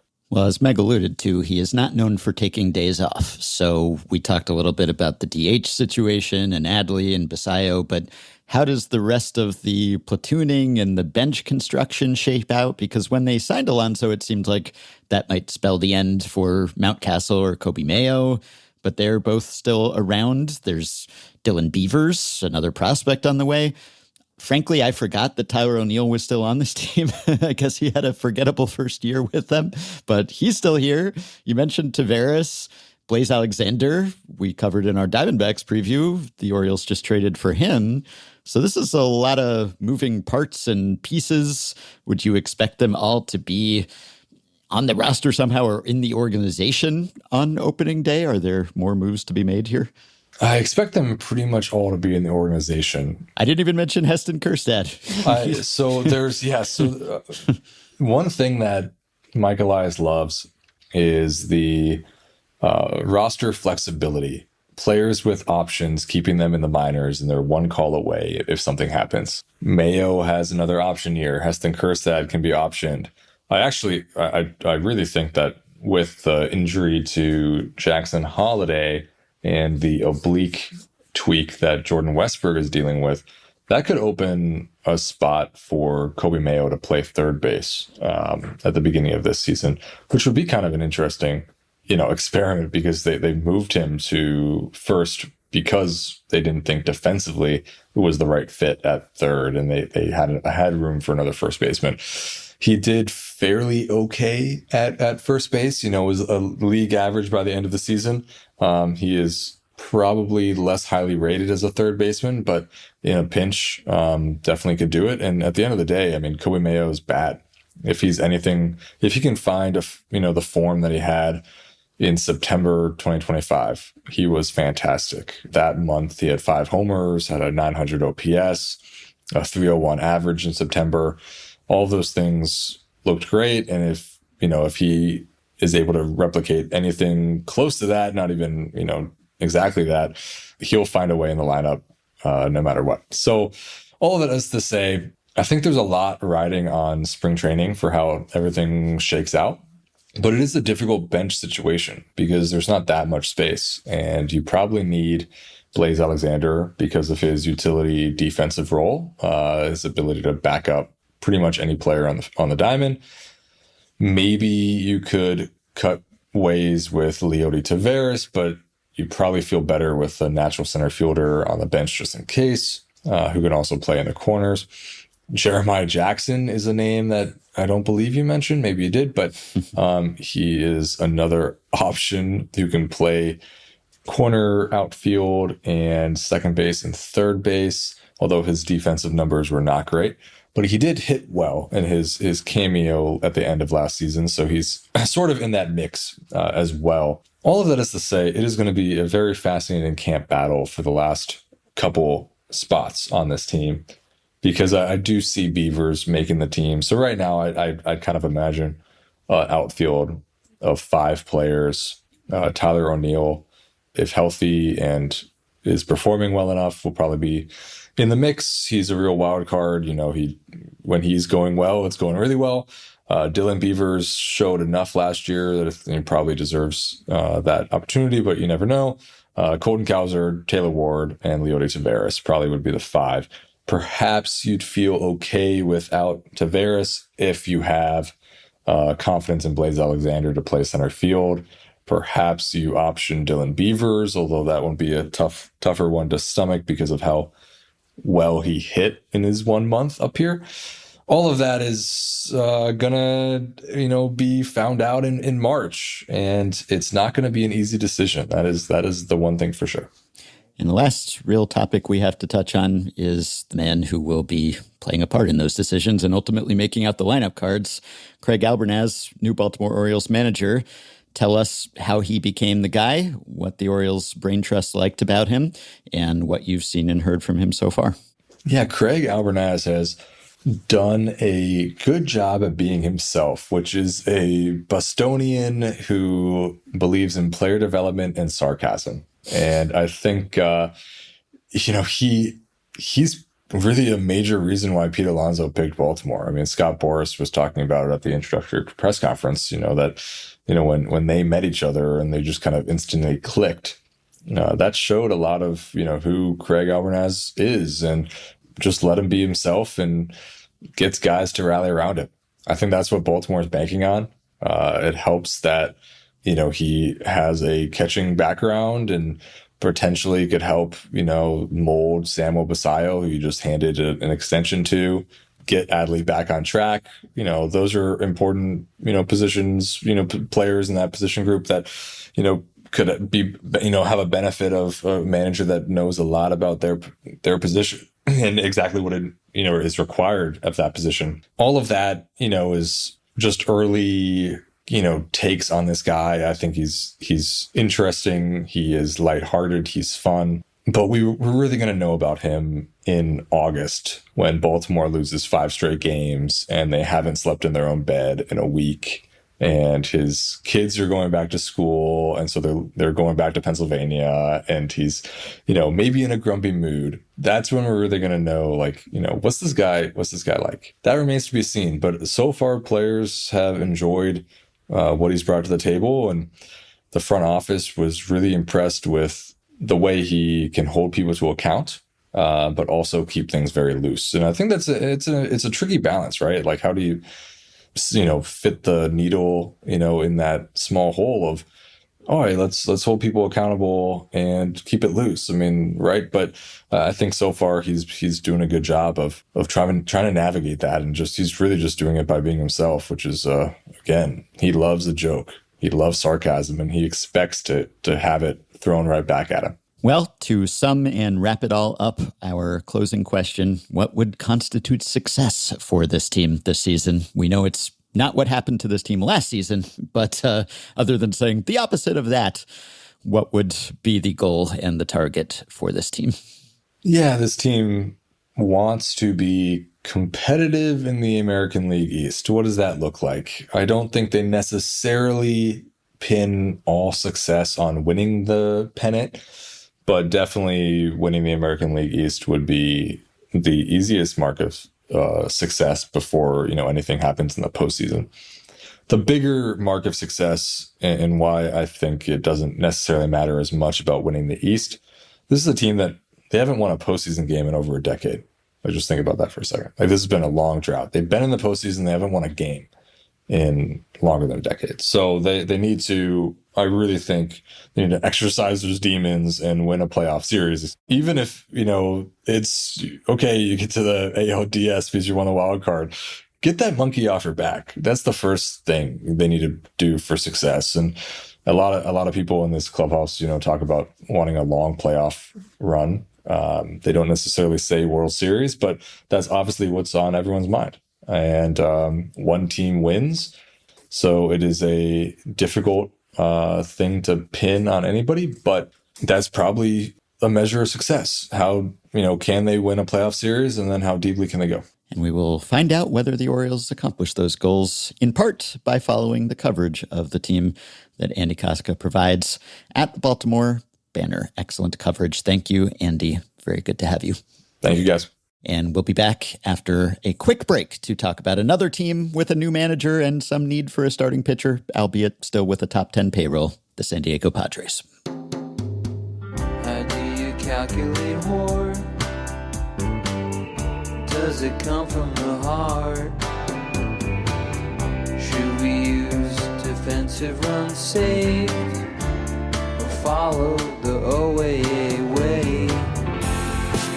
Who's gonna weigh in with their quips and opinions? It's effectively wild. Okay, it is time to talk Padres, and we are once again joined by AJ Cassavell, who has covered the Padres for many a year at MLB.com. Welcome back, AJ. Thank you for having me. And welcome back to social media, I suppose I should say, because I must commend you, because a lot of people say, oh, yeah, I resolved to be on social media less. I'm going to post less. I'm going to tweet less, whatever it is. You did it. You had an actual off season. I mean, you were working. It was wonderful. Yeah, but you were not posting. You were writing, you were reporting, but you were not posting. So October 3rd, you tweet, hey, thanks for reading and watching and following along this season. It was a fun ride, et cetera, et cetera. And then radio silence, social media silence until February 10th, when you tweet hello with a picture of a cactus from the Padres spring training facility. And that's it. You did it. You stayed off Twitter successfully for 4 full months. Well done, AJ. But not just Twitter, it was all social media for the last Everything. 2 of those months. It was wonderful. Wow. I lived my off season. I was a dad and not scrolling while I was a dad. But now I'm back. Now I'm back to scrolling. And I don't know. It was nice to take a break. I think there are parts of that aspect of doing this that are useful. But I think that time is probably better spent from November, December, January, doing other things to get ready for the season. So you're in the best shape of your life, at least psychologically, mentally, because of... I don't know if I would say that, but yes, it's definitely better shape as a result of the last 3 months that I've had. It was a wonderful off season. Yeah, I wonder how long the benefits last. Just the first time the replies come rolling in about why don't the Padres do this or that, suddenly it's like all of the mental health gains made over the previous 4 months erased in one tweet. But I hope not. I hope that there's a lingering effect for you. I did find myself scrolling absentmindedly, like right away. It was amazing how quickly that came back to me. It's like, it was a little too bad. But no, it is nice to be back and have baseball back and to get the information out to the people who care deeply about the Padres. One thing people who care deeply about the Padres care about is probably who owns the Padres. I guess we could get that out of the way before we actually talk about the team and the players. So this has been a subject of some buzz over the last week or so. It was reported last week that the Padres are maybe moving closer to a sale. Initial bids expected around the end of February per The Athletic. There was also reporting about the lawsuits that Peter Seidler's widow, Sheil, had filed against two of her brothers-in-law, and they have dismissed, or she has dismissed most of the claims there, and they've reached some sort of agreement which appeared to have removed a hurdle in the sale process, which has been building for a while. And shortly before we talk to you, I'm seeing a tweet by Evan Drellick. Rob Manfred on San Diego Padres sale process. The best I can tell you on the Padres is there is robust interest on what is viewed as a really appealing asset. So straight from the commish, what's the best you can tell us, AJ, about a process that's obviously shrouded in some secrecy? I guess the best I could say is basically kind of what Rob Manfred said. Like I guess it does sound like there is robust interest, but that being said, I think like it must be a lot of these things, like you said, happen in secrecy, happen behind closed doors. These things tend to happen fast when there is movement and when it is close to a sale. But I think like for now, we're kind of at the place where John Seidler is the chairman and a lot of Sheil's claims have kind of been resolved, and it does seem to be, I guess, this started in November. It really started a decent time ago, but it started in November when the Padres announced that they would be exploring options for a potential sale. And so, I don't know, you guys know this has happened with lots of other teams around the league. Sometimes things move fast, sometimes things move slow, sometimes things don't happen at all. I guess as much as I can interpret it, because a lot of these things are happening quietly and secretly and behind closed doors, is that there is interest in the Padres, and I kind of understand like why that would pretty obviously be. I mean, it's a franchise that sells out every single game during the season. It's the only real big time show in town, and I guess this will be resolved whenever it gets resolved. But the developments recently would lead me to believe that it is trending in that direction. Yeah. And of course, as you alluded to, sometimes teams are for sale and then they're not. And then it's psych, second thoughts, or actually we're going to keep the team for now. It's nice to own a team, presumably. I have not experienced it myself. So what are the stakes, though, for the franchise? Because obviously Peter Seidler's ownership of the Padres was so transformative in terms of the investments that he made into this team and its payroll, and that paid dividends both competitively and obviously in terms of attendance. And then after his passing, there were questions about whether they would be able to keep up that level of spending. And obviously there have been some cutbacks and some downsizing payroll-wise. So I guess there's a lot riding here on, I don't know if you can hope to have another owner like Seidler, who really does just genuinely seem to put competitive interests first. And maybe that's not something that all of the other Seidlers were equally willing to do. So I don't know, is this kind of a hold your breath moment for Padres fans? I guess it is anytime your franchise that you root for is up for sale, but particularly here, I guess, given the ups and downs payroll-wise lately. I think the stakes, like you kind of alluded to, are high. And like you said, I don't think there will ever be another owner like Peter Seidler, just generally speaking, kind of the way he invested in the community and the people and did some of the things he did in San Diego, and then also spent and did his due diligence to try and bring a championship to San Diego.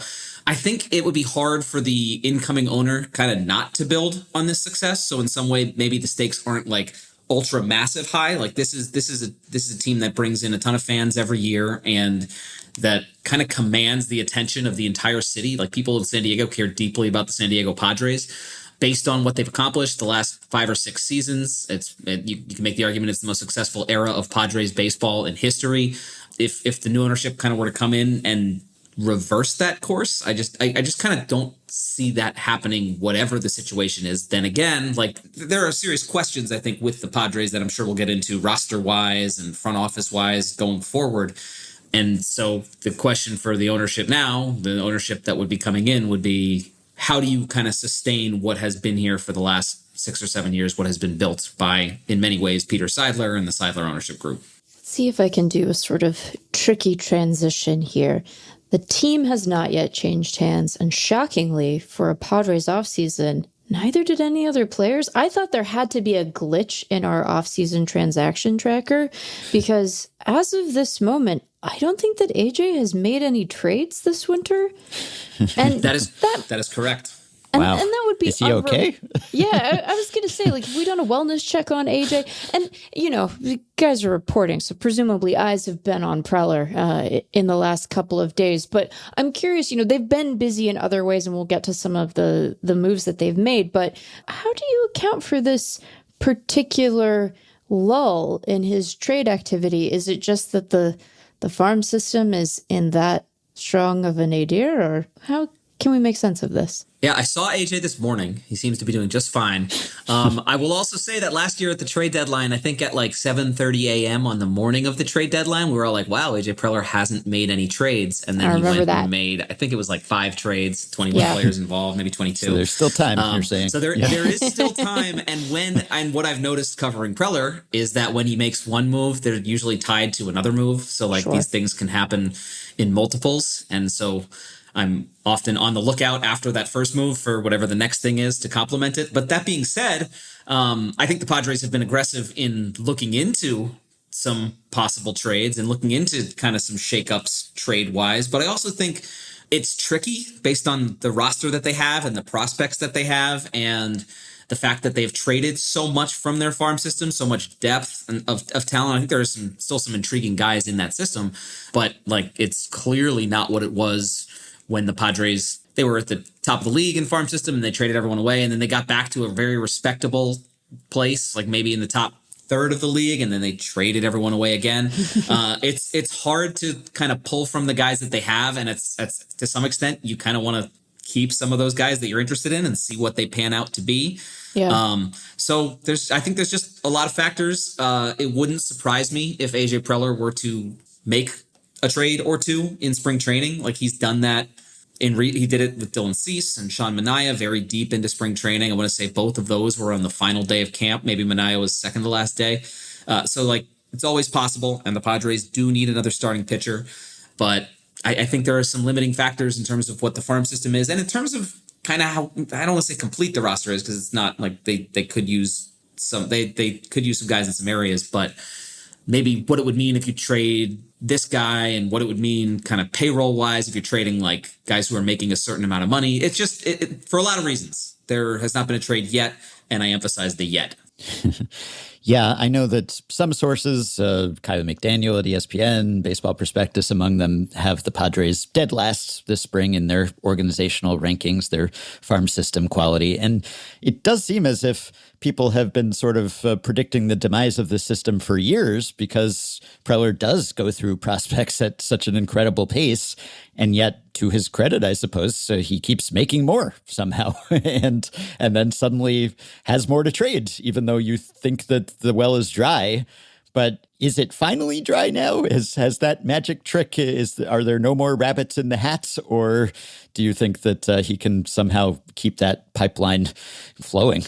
I mean, I don't know if it's dry. I think it's probably dry at the upper levels. It's dry like when you're looking for those AA, AAA pitchers that could come into the big leagues this season and make an impact at the back of the rotation when a guy inevitably gets hurt. Like that's what they're lacking. They don't really have that AA, AAA depth because they've traded so many guys in the last 2 years. But I don't know. They have some interesting recent draft picks and recent signings, and they still have Ethan Salas. And so I would say that's maybe AJ Preller's biggest accomplishment or greatest accomplishment, especially in the last few years, is being able to acquire the guys he's acquired and then still have guys in his farm system to acquire more. And part of that has been when he's made some of these trades. And granted, like some of them are the Juan Soto trade where you're giving up all the best players that you have because it's Juan Soto. But when he's made some of these other trades, he's hung on to guys that ended up being very good and could be traded for more or could become part of the team. Like he hung on to Jackson Merrill even throughout all of that. And now Jackson Merrill's a contributor. And so I don't think the well's dry because I think the Padres do a pretty good job of finding prospects and young talent to add to the system. But I think the well is in a place where it makes it very difficult to make a trade for like an impact arm at this point. Yeah, I remember a Baseball America roundup of all the moves made. I just found it. Kyle Glazer did this. All 66 prospects and recent prospect graduates the Padres have traded in 33 months. And this was in August 2022. And somehow they've kept the assembly line moving in the 3.5 or so years since then. Do you know, have you talked to any Padres prospects about that? Because I always wonder about the effect. People used to say this about, say, players in the Yankees system in the first Steinbrenner era, when you kind of knew that you just probably weren't ever going to really crack the roster and you would just be trade bait at best. And you look at the Padres major league roster and there are not a lot of homegrown guys there. Of course, there are some. There's Jackson Merrill and there's, Luis Camposano, I guess. And then there's some international signees, Adrian Morejon. Yeah, Bradley Rodriguez. I'm running out of names. So given that, that they've seen so many of their fellow players in that system be dealt elsewhere, I wonder what that does. Not that it's necessarily a bad thing, but you can't really look at the big league roster and say, I'm following in the footsteps of this player or that player. It's probably more, when am I going to move, more so than if. Yeah, I have. And for the most part, we just kind of get like they're very excited to be Padres. And sure, like, I don't know. I think there's some excitement to being in the organization, given like the Padres also promoted guys very quickly to the big leagues if they kind of show it. If not, like you could be traded somewhere else in a blockbuster deal. I don't know. I think for the most part, when you talk to prospects, they're just kind of very excited to be playing professional baseball and haven't maybe thought through the ramifications of the team they're on and whether that means they could be traded. And most guys before they're traded don't really think about what it's like to get traded because how can you know? So I'm sure there must be some level of that, but not the few prospects that I have talked to in the past. All right. Well, we've spent, I think, enough time talking about the guys who are no longer Padres. So let's talk about some of the guys who are. And I actually want to start with Jackson Merrill, who you mentioned a bit ago, because I don't know that it's totally fair to say that he fell prey to the league-wide Jackson sophomore swoon. It seemed like he mostly dealt with injury more than anything else. He wasn't quite as good when he was healthy as he had been in his rookie campaign. So I'm just curious, what are his sort of developmental goals for this third season, and what are you expecting to see out of him? Yeah, they asked us to pick a bounce back candidate for every team, and I like kind of wrestled with the Padres one and wrestled because my answer was clearly Jackson Merrill, but then I was wondering like, can you really bounce back from a season where your OPS is like, I don't know what his OPS was. It was above 750. It was closer to 800, I think. Yeah, and like he was really good defensively, and when he was out there, he was fine. But I still chose him because I don't think it was a season that like I think he has a lot more in him, and he's kind of my pick to. Like he's already broken out, but for him to he's obviously not a breakout candidate. I know that that's a thing that has been discussed here. Careful. But I think he could have a really solid season, I'm very hesitant to call it a bounce back season, but better than what he did last year. And he has the potential to be a star. He has the potential to be on the level. He was competing with Paul Skeens for Rookie of the Year, and I know a lot of people kind of viewed that as like Paul Skeens' award to lose, but I think if you look at the numbers, it was closer than you think. And he did it every day. He played outstanding center field. He was very new at it, and he's gotten better defensively in center field. And some of the injuries that he dealt with last year were just kind of fluke injuries. Like he got tagged really hard in the head and had a concussion that he dealt with, and that was, I think, his biggest slump of the year. Followed that, he twisted his ankle coming out of the box at Dodger Stadium right when he was kind of getting going. And then you look at what he did in September, and you kind of started to see who Jackson Merrill was. I think it was a small sample size, obviously, but he was probably their most dangerous hitter in that playoff series against Chicago. I guess when you're starting, and one of the big questions with this Padres team is like, where do they tap into more power? How do they access more from a roster that's loaded with guys that should be able to hit for power? He's one of the guys that can kind of drive that. He's one of the guys that I think can make a difference offensively if isn't just back to what he was in 2024, but I think he can be better than that. Yeah, it surprised me when I saw where the Padres stood on the home runs leaderboard, which is 28th ahead of only the Cardinals and the Pirates last year. And if you look at isolated power, also 28th. And yeah, park effects aside, that's not great. And it's surprising given some of the names, as you said. So where else might the power rebound come from? I know Fernando Tatis Jr. hit at north of 25 home runs. I think he can hit more. I think the guys they have on their roster, things like letting Luis Ariz walk and I don't know, they haven't necessarily added, I think they're still looking for a bat, but Miguel Andujar brings a little bit more of that power. They have a new hitting coach in Steven Souza Jr., who's never held the role before. It's his first coaching gig. He spent time in the Rays front office. I think there may be more of an emphasis on a slug type approach. The Padres the last couple years were very kind of contact oriented, a lot of what they called Petco Park hitting, which was kind of understanding that the power would be suppressed and leaning into that a little bit. I wonder if they skew away from that. We haven't really seen that yet. We've talked to Steven Souza Jr. and he kind of said, we want to make sure we have all the clubs in our bag so you can punish mistakes and do some damage. So part of it is there some sort of philosophical switch that could lead the Padres to tap into some of that power. But when you have an offense that has Jackson Merrill, Fernando Tatis Jr., Manny Machado, you should be able to tap into that power. Gavin Sheets gets a full season. I just think it's there. I don't know if the Padres, given where they play, are ever going to be like a top 5 team in home runs. But if they're 15th in the league in home runs at the end of the season while playing home games at Petco Park with some of the other things that they do pretty well offensively, I think that would be a successful season.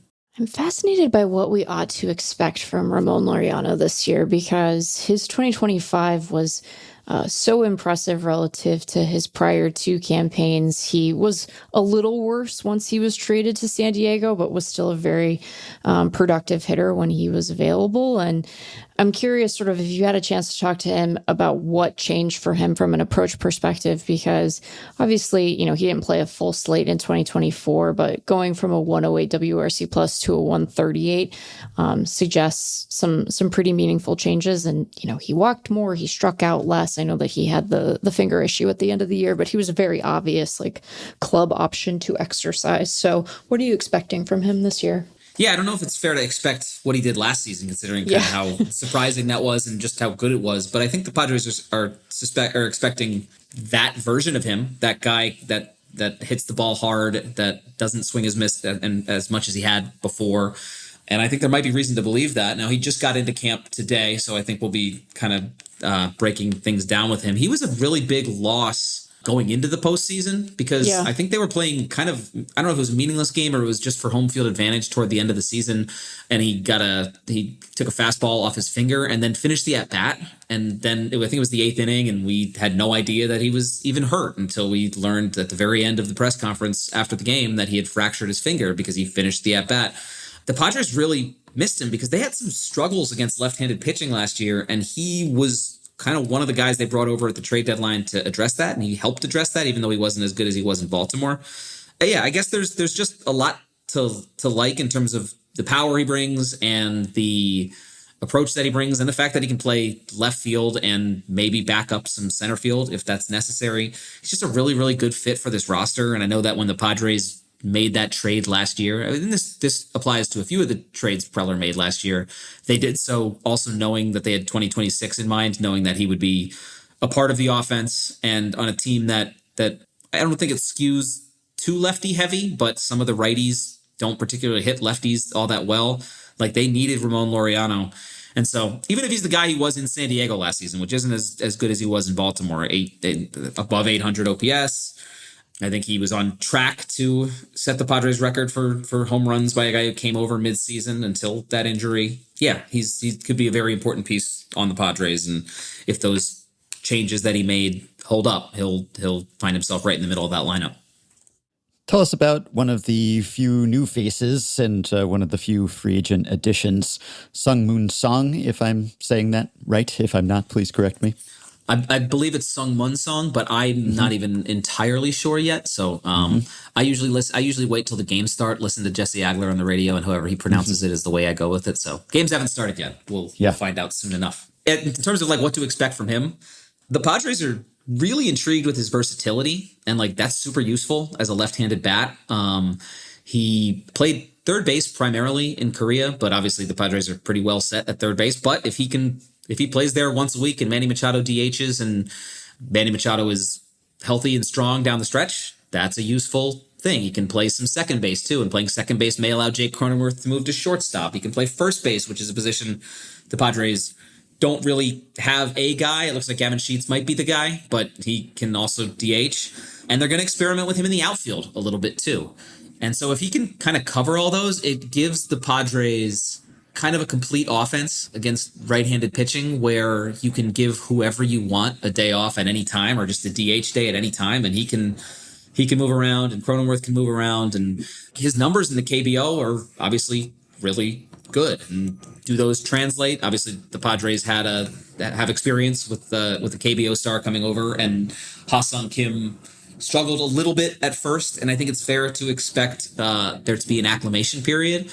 But that being said, the Padres have, I think, an opportunity to ease him into action. Like if he's playing 3 or 4 times a week in the right kind of matchups as a left-handed hitter against right-handed pitching, and he seems very open to playing kind of wherever needed. He seems kind of excited by the challenge. That's just a fun, useful signing, and I guess it's kind of wait and see because you never know what the transition will be like, but I know the Padres are bullish about it. Xander Bogaerts had, I guess, a bit of a bounce back at the plate relative to what he managed in 2024, but I still think hasn't quite been the guy that they have maybe hoped he would be when they signed him in 2023, although that first year went better. I'm curious sort of where things have settled for him in terms of the club's expectations, and does he have anything that he's working on, as he enters his age 33 season to try to look more like the guy who played in Boston?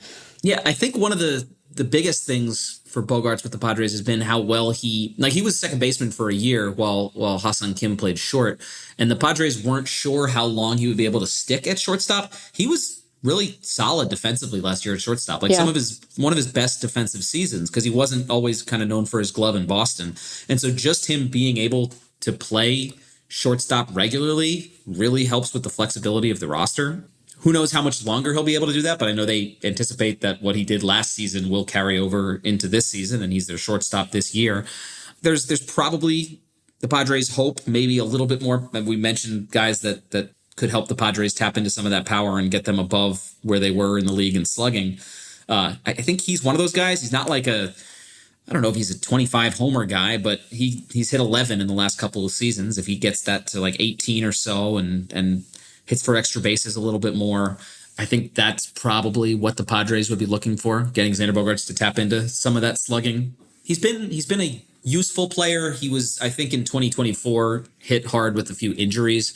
But yeah, the Padres need more from him at the plate and probably need him to get off to a better start because he's started slowly a couple times. I don't know if there's anything specific that'll help that. Maybe playing in the World Baseball Classic will help with that. But yeah, him being the starting shortstop as deep into that contract as he has been has helped in a major way. For him, it's probably just a matter of finding a little bit more of that power, which I think is there. I mean, he hit 30-plus home runs in Boston one of those seasons, so I don't think that's there, but I think there's more than what he's shown.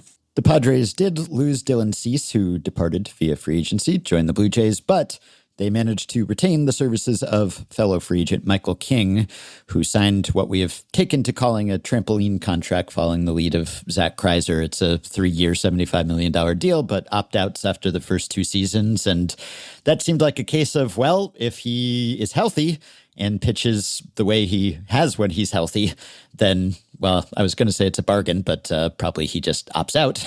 But why did he end up signing that kind of contract? So what were the doubts about his health and the state of his arm, et cetera, like? And what's the Padres' confidence that he can be out there for them? Because as you noted, there's already a need for a starter. So if something were to befall King, then the Padres would be in pretty dire straits rotation-wise.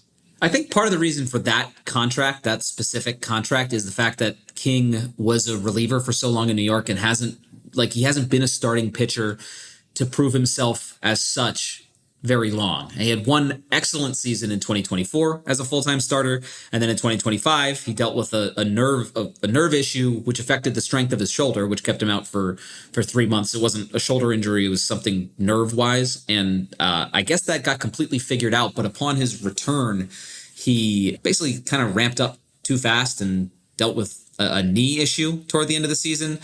And so basically he was an excellent starter for almost 2 months of the season and then was hurt and either wasn't pitching or struggled. And so I think Michael King and his camp believe firmly that he's a really good starting pitcher and that he is the guy who I think finished 7th in Cy Young voting in 2024. I know I had him 5th on my ballot.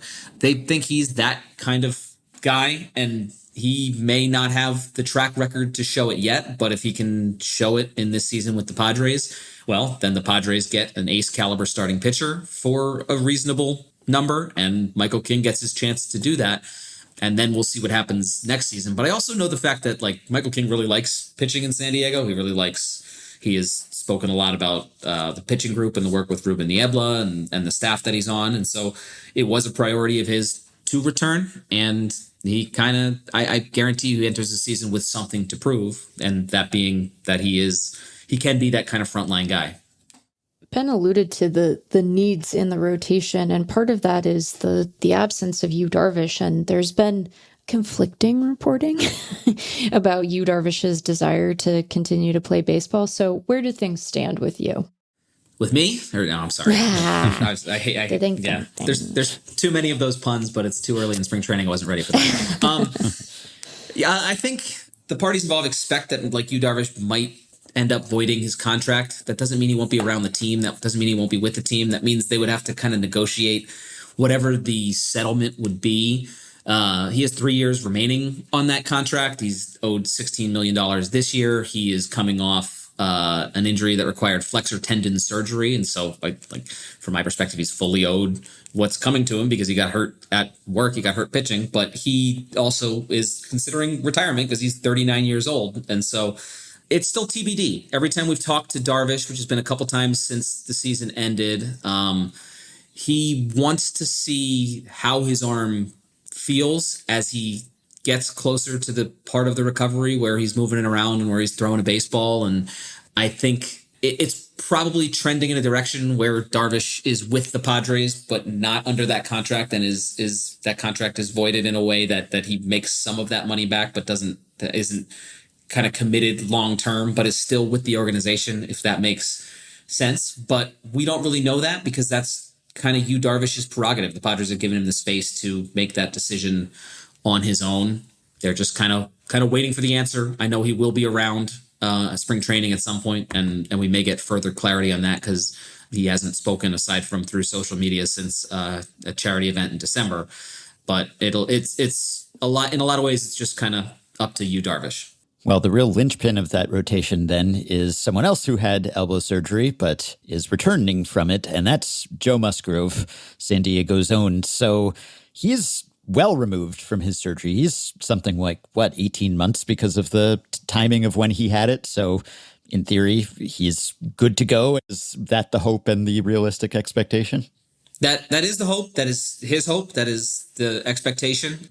Maybe with the caveat that they slow play him a few times during the season just to make sure everything's fine. Like maybe his start is skipped or maybe his start is pushed back here or there. But he was really last season eyeing a potential return in a bullpen spot. I think he pushed hard during that recovery because it was October 2024 during the playoffs that he underwent that surgery. Honestly, if that injury doesn't happen and the Padres have him available for one of those last 2 games against the Dodgers in which they had a 2-1 series lead, who knows? But I digress. Joe Musgrove is, when he's been healthy, he's been really, really good for the Padres. Unfortunately, with the rotation, that's kind of the way things are looking right now. It's when they're healthy, this could be a pretty good rotation, but there are some question marks there.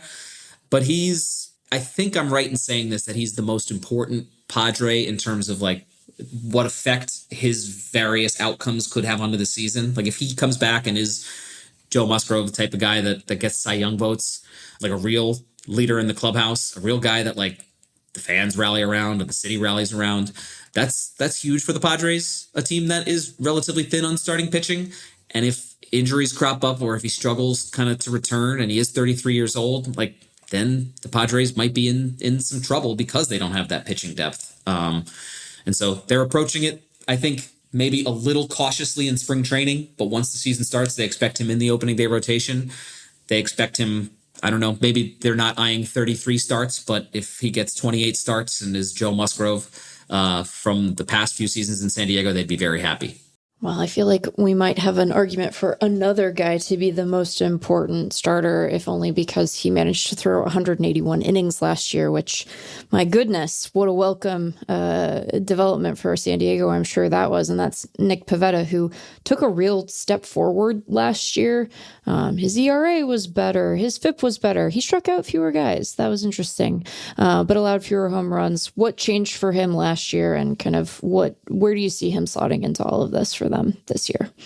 Yeah, I think what changed for him last year is he just kind of eliminated some of the erraticness. I think he showed some really good signs in Philly and in Boston, and just kind of never was able to put it all together. He was never able to establish consistency throughout the season. In San Diego, he did that. Like, his fastball is excellent. It plays at the top of the zone really well. His curveball and slider pair really well with it. Like, he has all the tools to be a front of the rotation guy. And I think he finally realized that in San Diego last season, working with the pitching group here. He did a really good job limiting hard contact. He did a really good job of working efficiently, and he worked deep into a lot of games. I mean, I don't disagree. I think he's probably the opening day starter and the guy I would expect of the three to rely on the most because of what he showed last season. But yeah, he just kind of developed into just a really consistent performer, which he had never been throughout his career. He had shown flashes of being really good, and then had an outing here or there where he walked 4 or 5 guys and it spiraled, and that just didn't happen last season. I think partly maybe because he was just in a good headspace, in a good place, and he pitched really well in San Diego. That was a signing they made on the first day of full squad workouts last year, and I think it exceeded just about everyone's expectations, except, who knows, maybe Nick Pivetta's. Well, the silver lining of the pitching staff is that despite some of the flaws, the uncertainties in the rotation, looks like a heck of a bullpen, and only the Dodgers have a superior projection, and it's by 1/10 of a win. And of course, that's banking on a number of guys bouncing back. The Padres had the best bullpen in baseball last year by FanGraphs WAR, especially after the upgrades at the deadline and bringing in Mason Miller. So you'd hope that you'd have a good pen after paying a pretty penny in prospects for Mason Miller. So walk us through this group and what the late inning hierarchy is looking like, and just how much of a boon they think it'll be to have a bunch of lights out guys back there. Yeah, I think it'll be really good. And I wrestle with like what kind of expectations to put on this bullpen, because I know how volatile bullpens are and I know how volatile relievers are. But there's a lot of depth too. And then like the front end talent, it's kind of hard to doubt what Mason Miller does. And then behind him, it's maybe a little easier, but still very hard to doubt guys like Adrian Morejon, Jason Adam, Jeremiah Estrada, who are all could be closers on other teams. And that's why I think the Padres had some interesting decisions to make this offseason, because they had vacancies in their starting rotation, and because they have Mason Miller and Adrian Morejon, and David Morgan was someone they also discussed internally about potentially as a starting pitcher and making that transition. And they basically decided our bullpen is awesome, and we want to make sure it's still awesome. Doing that means keeping the guys that are awesome in the bullpen, and we'll figure out the rotation. And in a lot of ways, like, that bullpen is what carried them last season. Their offense it didn't slug as much as it should, and it had some injuries. And before the trade deadline, it was kind of poor toward the bottom, and just real inconsistency and just some question marks as to what they were going to get every night. But if they had a lead after 5 innings, they were probably going to win the game. And so even just having that allows you to maybe play a little more situationally offensively, and to maximize what you can do. And I think the one thing that's like that this bullpen has that not many bullpens in baseball have is that there are so many high leverage guys that if they're losing a game 4-2 in the 7th inning, they can go to one of those high leverage guys. They can go to Jason Adam or Jeremiah Estrada or Adrian Morejon, who are all-star caliber relievers and hold the game in check and then kind of count on their offense to bring them back. It was the strength of the Padres last year. It's the reason they got to the postseason, because of some of the question marks they had offensively and were able to withstand that. And then they added Mason Miller at the trade deadline. And I know they lost Robert Suarez, but they have some other intriguing arms in Bradley Rodriguez and, as I mentioned, David Morgan, who could really see some important innings this year. And so I guess I really understand that bullpens have a tendency to regress, but I would still think this will be, if not the best bullpen in baseball, one of the best bullpens and one of the most reliable. Yeah. And I never know how much stock to put into the bullpen projections, but I think I buy this one. Then again, we might have said the same about the Dodgers last year and things went south. But yeah, we talked about that during the playoffs, I recall, because the pitfall, I guess, of your bullpen being your strength is that you do have to hand a lead to the bullpen in order for that lead to be protected. And that's something the Padres were struggling with at times last year. And it's not new, but since we didn't talk to you about this last year, I wonder what the rationale for the Miller-DeVries trade was, because that's a big guy to give up. He's, in many sources, a top 5 prospect this spring. Part of the exodus of prospects that we were talking about earlier, maybe that system would rank a little bit higher if he were headlining it. So was that just YOLO, we're in our competitive window? I know there was some suggestion that, maybe they'll make Mason Miller into a starter, but that's not happening. So were they lower on Leo DeVries than anyone else, do you think? Or was it just, we really like Mason Miller and we want to build a super bullpen? I don't know. I don't think they were lower on DeVries. I do think that they had some options to have traded him before and then didn't trade him until Mason Miller. I think Garrett Crochet was the guy 2 trade deadlines ago, and I don't know if DeVries was untouchable, but the Padres are certainly very hesitant in trading him then. So I legitimately have no idea if anything changed, but I also think that the Padres are just extremely high on Mason Miller, and the fact that he's under control through 2029, I wouldn't rule out the possibility of him potentially being a starting pitcher at some point in the future. And maybe that was part of the Padres' reasoning for trading for him. I think the real reasoning is that they just think he's awesome and can pitch. Like, even if he's not a starting pitcher, he can be an unbelievably impactful relief pitcher because of the fact that he can go multiple innings and because of how dominant he is. And striking out 45 of 83 hitters that you faced and then 8 of 9 in the postseason is just patently ridiculous. I understand the hesitancy to trade a prospect like DeVries. I think he's going to be awesome. I think the Padres think he's going to be awesome. To some extent, I commend the Padres for being willing to make those moves because, and this is maybe a little bit of a tangent, but I think a lot of general managers get judged on the trades that they make. And AJ Preller is certainly a general manager that gets judged on the trades that he has made, and rightly so with Preller, because he makes those trades. And a lot of other teams, we don't know what trades they aren't making to acquire guys that could be really impactful. So adding a guy like Mason Miller is a sure thing for your bullpen. If Leo DeVries is the next Jose Ramirez, it's a terrible trade. But I do think there's plenty to be extracted from Mason Miller, whether that's in a multi-inning relief role, just a weapon in the postseason, the kind of guy that can win you playoff series, or if down the road it's as a starter. Well, the guy who's going to decide when he comes in and when all of these high leverage arms get deployed is himself a former Padres reliever. Tell us about the decision to elevate Craig Stammen to manager. Yeah, that was a really interesting one because no one saw it coming. And yet I think a lot of the people who covered Stammen and who work with Stammen, if you had told us that he would be a future major league manager, everyone would be like, oh yeah, that makes plenty of sense. Just 2 years after he retired though, and hadn't coached at any other previous level, I think, and the fact that he wasn't mentioned as a candidate. He wasn't even on the initial list of candidates. I think the Padres were maybe interested in potentially adding him to that list, but he wanted to kind of check with his family and see if that was the right thing to do. And so that's part of the reason why the other finalists for the job were the finalists who were talked about: Nick Hundley, Albert Pujols, and Ruben Niebla. We didn't know that Craig Stammen was a finalist, but we knew that there was presumably a mystery finalist or two, and it was him. He's a bright guy who relates really well with these players, and even though he's obviously a first-time manager, there will be a learning curve there. There is no learning curve with the organization. He's spent the last 2 years in the front office. He spent the previous 7 seasons in the bullpen. He knows a bunch of these players as teammates first, and in the last couple of years, he was still very much around the team.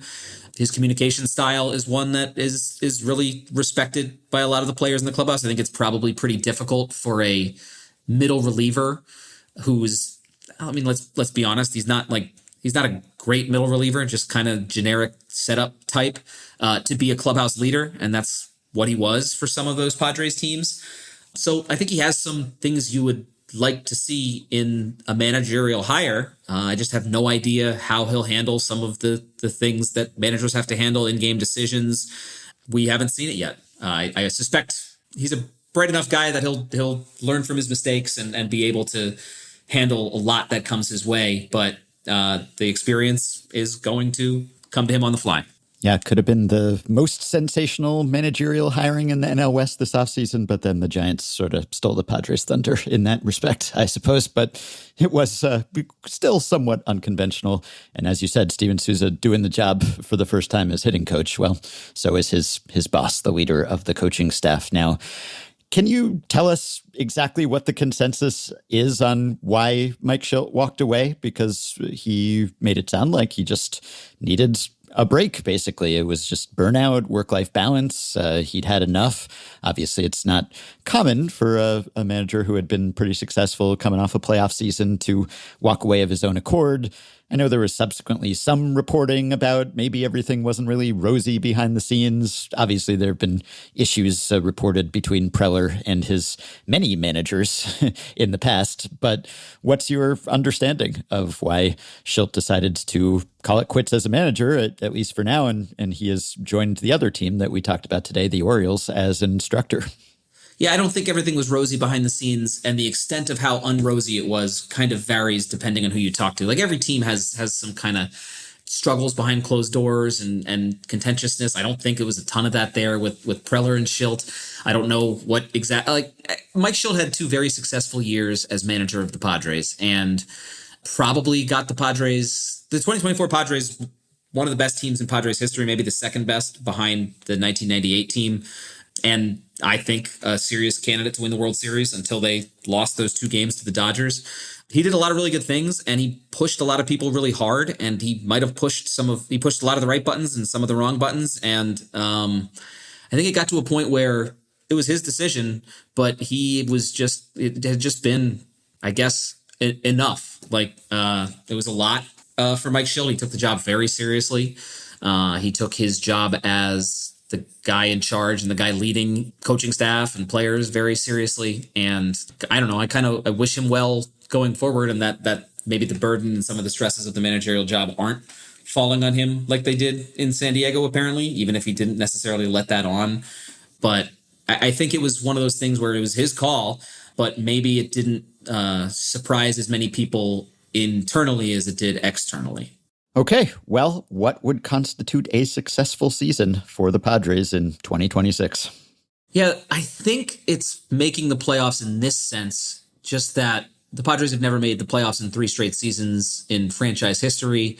That would be a notable achievement. There are 3 season stretches in the past where they would have made the playoffs if there were 6 teams in each league reaching the playoffs. So I don't know necessarily how notable, but it's still a step for the franchise. But I think I'll take it a step further than that. Like, you look at the 2024 season and the 2025 season, and they're similar in that the Padres lost a winner-take-all game on the road and kind of left with a bitter taste in their mouth. But I just look at those 2 seasons very differently, because I think the 2024 team realized its potential and just didn't put it together in that final game that mattered the most. And I don't know that the 2025 team ever did. And so I think it's probably, let's just say, hosting playoff games, whether that's being it's going to be tough to compete with the Dodgers. That's the kind of the specter hanging over this whole conversation. I think winning the division is going to be very difficult.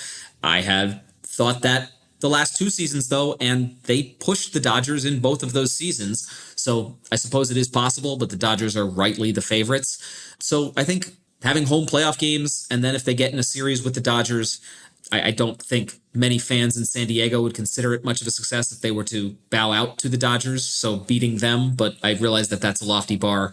And so I think I would put home playoff games. If the Padres have those at the end of the season, that probably means they've had a solid year. And if they fall short of that goal, Could this be the end of the Preller tenure? There's part of me that hopes the answer is no, just because he certainly has been maybe the most entertaining GM or president of baseball operations over the past several years. You just never know what you're going to get from him. And I did a little stat blast earlier where I looked up the managers or pobos who have had the most managers during their tenure with one team. And he's not at the top of the list, but he's climbing. He's getting there. So how long is the leash, do you think, with Preller these days? Well, that's kind of the interesting discussion at this point in camp, because he's entering his final season under contract, and both him and the Padres have kind of expressed optimism that there could be some sort of extension coming beforehand, so he doesn't enter what would essentially amount to a lame duck season. But it hasn't happened yet, and so until I see pen on paper, I will assume that like this season is who knows whatever direction this season goes, but it could be AJ Preller's last. That being said, I think there's a lot to say for what he's done in San Diego and what he's built. And I believe both sides when they say that that's what they're shooting for is some sort of contract extension that keeps him around for a while. And you know what? It keeps things interesting. Like I can't imagine he's the only general manager I've ever covered. I started on the beat in 2016 and his first full season was 2015. I can't imagine what covering a normal general manager would be like, but I don't know. I don't know if I'll get to find out, because I think he's done a very solid job leading what I think I started the podcast by saying this has been the most successful era of baseball in Padres history. There wasn't a ton of that really before this decade, a ton of success, but he's done a good job building the roster and certainly keeping everything interesting. Yes, always interesting times for Preller's Padres, and AJ Casvel has chronicled them all and will continue to at MLB.com. Thank you as always, AJ. Thank you for having me. Okay, that will do it for today and for this week. Thanks as always for listening. Chris Bassett signed just in time to be covered in that Orioles preview. And hey, we're a third of the way through the season preview series already, though I think we'll take a break from previewing next time to talk prospects. Also, 2 questions with stat-headable answers I've been meaning to address. I mentioned that the Orioles used 7 catchers last year. I also mentioned that on our AL Stories We Missed episode at the end of the year. Well, Patreon supporter Michael wrote in to say, this reminded me of a fact that I think everyone, Effectively Wild included, missed following the 2021 season, which is that the Cubs that year used 9 catchers. If I recall correctly, Wilson Contreras' backups just kept getting hurt, and a clubhouse COVID outbreak at season's end necessitated the final couple of call-ups. I've always wondered, is that the all-time record for catchers used in a single season? If not, I expect it must be close. Well, Michael Mountain pointed out that yes, you can stat-head this, and 9 is the integration-era record. No AL or NL team has used more than 9 catchers in a single season since the 1884 Philadelphia club, later called the Phillies, used 13 in a 113-game season, with no one getting more than 183 plate appearances for the club. There was some instability in professional baseball at that time. So yes, 9 catchers for the Cubs in 2021 was indeed extraordinary, but those were extraordinary times. And also, Patreon supporter Eli asked this week, is 2010 Nate McLouth's negative 2.7 Baseball Reference WAR the worst player of all time on a playoff team? Nate McLouth, former Oriole, though he was with Atlanta in 2010. He was also on my fantasy team at some point, long enough ago that I was still playing fantasy. As for the question, that is the worst Baseball Reference WAR ever for a player on a playoff team, beating out George Bell at negative 2.5 for the 1993 White Sox, among hitters only. But if you count pitchers, it's only the second worst, because Dave Danforth, Dauntless Dave as he was known, amassed negative 2.9 Baseball Reference WAR for the 1919 Chicago White Sox, better known as the Black Sox. Not that Dave Danforth was one of the Black Sox, though he certainly did contribute to some losses for that team. And with a near 8 ERA that season, he had to be dauntless to keep going out there. Though he was a more than serviceable pitcher both before and after that season. Thanks for the questions, and thanks to StatHead for the answers. And the most effusive thanks of all to our Patreon supporters, the people who make it possible for us to podcast by going to patreon.com/effectivelywild and signing up to pledge some monthly or yearly amount to help keep the podcast going, help us stay ad-free, and get themselves access to some perks. As have the following 5 listeners: Carter Rogers, Nate Bell, Kate Shrike, Laura, and Eric Kinney. Thanks to all of you. Patreon perks include access to the Effectively Wild Discord group for patrons only, monthly bonus episodes, playoff live streams, prioritized email answers, personalized messages, shoutouts at the end of episodes, potential podcast appearances, discounts on merch and ad-free FanGraphs memberships, and so much more. Check out all the offerings at patreon.com/effectivelywild. If you are a Patreon supporter, you can message us through the Patreon site. If not, you can contact us via email. Send your questions, comments, intro and outro themes to podcast@fangraphs.com. You can rate, review, and subscribe to Effectively Wild on Apple Podcasts, Spotify, YouTube Music, and other podcast platforms. You can join our Facebook group at facebook.com/group/effectivelywild. You can find the Effectively Wild subreddit at r/effectivelywild, and you can check the show notes in the podcast post at FanGraphs or the episode description in your podcast app for links to the stories and stats we cited today. Thanks to Shane McKeon for his editing and production assistance. We hope you have a wonderful weekend, and we will be back to talk to you next week. The wacky hypotheticals are perfectively styled, and the stat blast queries are detectively compiled. A nonagerian baseball legend selectively dialed, but their spiciest takes are still respectfully mild. More than 2,000 episodes retrospectively filed, and at each new one we still collectively smile. That's effectively wild.